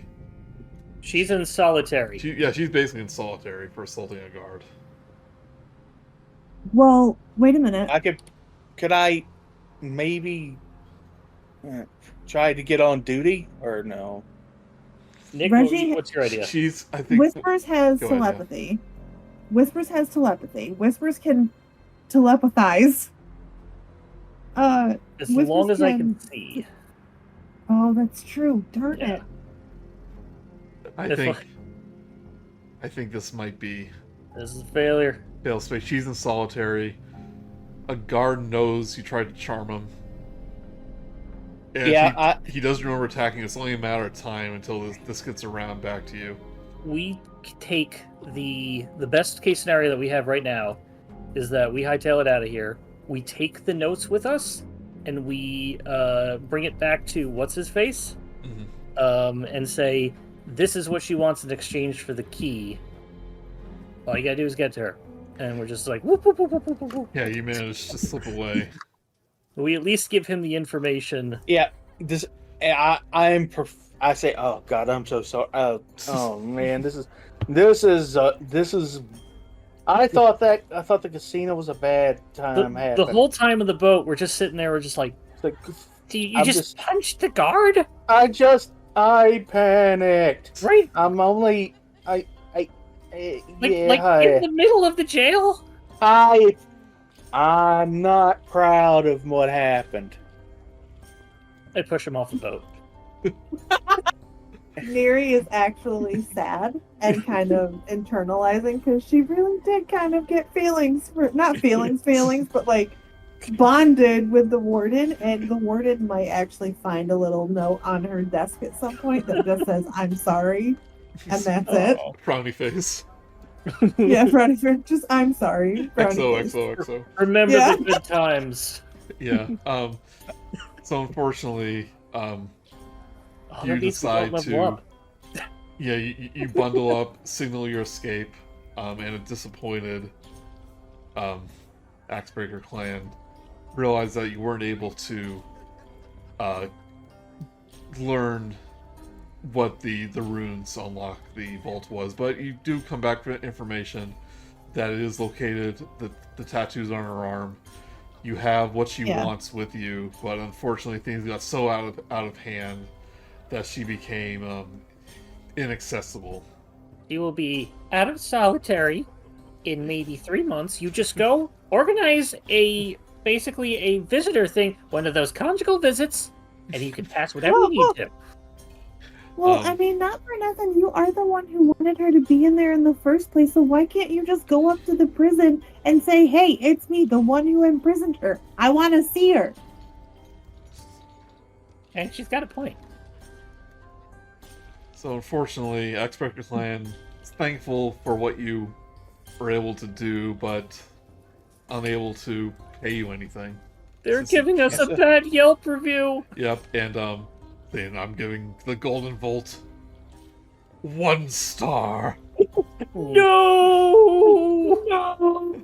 On my way out of town, after this failure event, I sell the splint mail that I still have in my bag of holding. At least you get something out of Yes. Yes! How much is splint mail is worth 200 gold? How much can I sell it for? it. Half Oh. of that. Has these, so. And I give 30 to each. I think 30 gold to my 2 partners because I bungled this.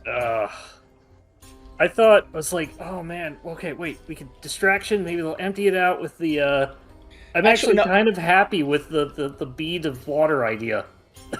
That really was good. Oh, and I give Yeah. you back your bead of water, by the way. I don't Oh, yeah, want this. I figure I took one of those. Yeah. Here's the So thing, each- like, even if she just took the like took the paper, she had no. Okay, so No way of verifying it until she read it. Golden over. Key disappointed, but understands not every mission can be a success, and you kind of lose the favor of the Axebreaker clan as a result. But yeah, like Prisoner 13 needed time to go over the papers, relay the information via her magic tattoos, because she's able to communicate with them. So even if she had the papers, they're in the cell, there's nothing she could do with them, because they would have been confiscated immediately and all that stuff. Yeah. She probably would have been able to hide them. Maybe, She potentially. probably got contraband, and those cells are spacious. They're like 30, they are. they're like 20 by 20. Yeah. I think Grosnar is just like. So Kronzar's maybe just technically there might have been a way around it, but I think it's more fun. Yeah, I think this was a It was failure. Oh no, this That was fun, failure. though. Oh yeah, That there's was a fun failure. And hey, y'all got 30 gold out of it. I'll take it. Yeah. Hey, I actually want to say there's a couple things that I kind of wanted to be able to do if it came up. Like, I did want to use one of those beads of water for getting chased up the stairs to just like drown out everybody below us, just to turn the stairs into a water slide. And I did also have a veteran's cane, which is a magic item that if I say the command word, it turns into a longsword, and that's it. It doesn't turn back; it just permanently turns into a normal longsword. And I wanted to be like, maybe I could throw this through the door, or like a cell, and be like, "Hey, a prisoner's got a sword!" Ah, something like that. Right. We really did manage to stay like out of combat though. Yeah. Like the whole thing. Except That's for one brief Except moment. for that one tiny little thing One moment of at weakness. the end there. Yeah, the only way to really do combat here is if you basically want to like knock out the Prisoner 13. Yeah. I mean, That's what I should have knocked her out and put her in the bag of holding. She is small. Well, she's not. she She's is medium. suffocated. Oh no, Prisoner 13 is a CR 5 creature. Oh yeah, she's probably not easily knockoutable. Yeah. I never So- got to use my tomato sauce idea, you guys. I'm Yeah. really sad about that. Save it Yeah, for the I'm next sorry, one. guys. I messed up. No, it happens. It happens. We had But that like, was a seriously- lot of fun though. whenever Yeah. you play D&D, if you die, if you lose, if you fail or you win or whatever, Yeah. everybody just wants to do one cool thing.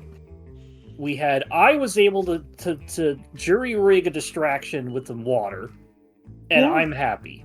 Nick, did you have a thing that you really liked that you did? I seduced. Yeah! I seduced. Having plus 0 charisma, you sure were a wizard. Yeah! I mean, like once they're like, oh, they want to escape immediately, and I'm thinking it's like, oh, that's not gonna work. Yeah, I was like, why are we... Okay, well... It's like, let Dustin do what he wants. Because I have no idea of knowing, maybe that's all we need to do, or maybe he's just gonna, like, figure it out in the meantime. But like sometimes it's just like punch. Yeah, it's like Shit. she was gonna like relay the information, destroy the records, and then Well, I like, mean- but then you had to have a way to like If You I know, was memorize old and memorize the runes on her hand, so you had to like Oh! take time to like write that down because I was so close, Joey, to picking Keen Mind, and I was like, Yeah. no, this is gonna make it too easy. Well, I know like by the letter like that's like Which you um, said you go by. photographic memory, but like the Yeah. runes are so like detailed and I would have done it for the like small stuff. that you Well, I would would've- really have to like get really close to Yeah, like get all the details, and that would have been my way around that. illusory script also, or an emerald pen, which can do an illusory script. I would have also done it because you could have just written everything down on various pages, and only one person can read the actual words on that page. Everything else seems like other words. That would have been really good to have. I have that in another game, and I've not. It's not a heist game, so I've never really had to use it. It says here, Prisoner 13 demands to read them somewhere outside her cell. She takes 20 minutes to read through the documents and telepathically relay the information to her agents for later use. Following that, she reveals that the tattoo on her right hand is the key to the vault. So she was really supposed to say that afterwards. She Yeah. allows the character to study it so they can replicate this image using magic such as disguise self or minor illusion, or even copy it with a pen and ink, which he had to Yeah. do a intelligence or a arcana check to do. Dustin, what was your one thing for the adventure tonight? I punched a guard. I did the stupidest thing I've ever done in a D&D game. Punch a guard. Is this In the worse middle than of a what prison. happened- Is this worse than what happened in Strixhaven last time? We started to yell at a teacher because he wouldn't give him No, a book. yeah, this is absolutely worse. I punched a guard in a prison During a lockdown. down. Yeah, no, this is by far the stupidest thing I've ever done. I didn't even go. And lived. I didn't even go into full lockdown. I just got it like Right. everyone like is a little on edge because there is like a lockdown mode where like all the guards are called out. They can see invisibility. All this crap. Is there like different levels to it? There's like alert, high alert, like Yep. hmm like super high alert, like stuff like God. that. DEF CON. Oh Yeah, like, man, like DEF CONs, like DEF CON 1 through 5, like that If you kind like of do thing. something out of the ordinary, it raises suspicion levels. So like that first time when you got caught, it was a little bit suspicious. So it like rose one level. Yeah. It just means like you're more likely to get caught by guards. And then what? How many levels of suspicion did it go when I punched the guard? You got 6 all the stars. levels, Dustin, all the levels. Immediately 6 stars. I mean, I like, think, yeah. no one noticed, but yeah, I was like, when the yeah, guard that. when the guard woke up, it's like, oh, the prisoner attacked me. It must have been her controlling that other guy's arm. Yeah, it must have been. I'm just. Imagine you get up to the thing. All right, we got it. We're good. Are we good? Yeah, we're good. Good. Come on, we Guys, get on the they boat. had It's bad like, news. what? Good news and bad news. That's the best. The good news is, There's anyway, the level up? bad news is, good news is we get to go home early. Yeah. All right, thanks everyone. Wait, do we level up or? Oh, my- I should have been the old. After Kenku. that blunder, you want to level up? I should have been. I I mean, should have been yeah. the old Kenku. Yeah. You will. Yeah, You if you want were- to. If you want to gain a level, yeah. The old Kenku was Learn really from your good at. mistakes, Joey. Yeah, learn from your mistakes. What were you saying? Oh Mark? no! I'm Wait a sorry. second. Actually, this Kenku has it too. Expert duplication. This version of the Kenku. When you copy writing or craft work produced by yourself or someone else, I have advantage on the ability checks to create an exact duplicate. Oh, nice. So I would have been able to That would've been good. either duplicate. Yeah, well, I would have been able to duplicate the text, and then put back the original, or blah blah blah. But I had water. Water. Yeah. Hey, Mark. Yeah. I'm a level 5 monk now, which means I have your favorite feature, Extra attack. Stunning Strike. Oh Yeah. I'm gonna Sorry, can I make a Joey. magic item that's just immune to stun. I won't use it on you. If I'm the DM, you might. Well, Did they that's change true. that in 1D&D? Like, you use it less often, I think? Have they done the monk? Yeah, I think they Okay, changed Stunning Strike so you can only use it, like, once per turn. Like, Which isn't much better. well, I mean, like, you can't use it every attack. You, like, choose an attack Yeah. to use it, and that's... If it misses, then it misses, I think. That's much like that. Having that more limiting is good because stun just sucks. I mean, it makes sense as a game. It just sucks to whenever something lands on I you. think the difference is, like, yeah, on every attack you could potentially use it. But I think in Yeah. 1D&D... Yeah, you have to spend a key point to do it. Yeah, you Yeah. do. When but- you hit with a Yeah. yeah. But, like, 1D&D, I think it's just, you Like a choose once when per you do it. long If rest. you miss, you can't use it again. Yeah, that makes sense. Anyway, thanks, everyone. Thank you. Thanks, Have Joey. a good That was fun. Thanks, guys.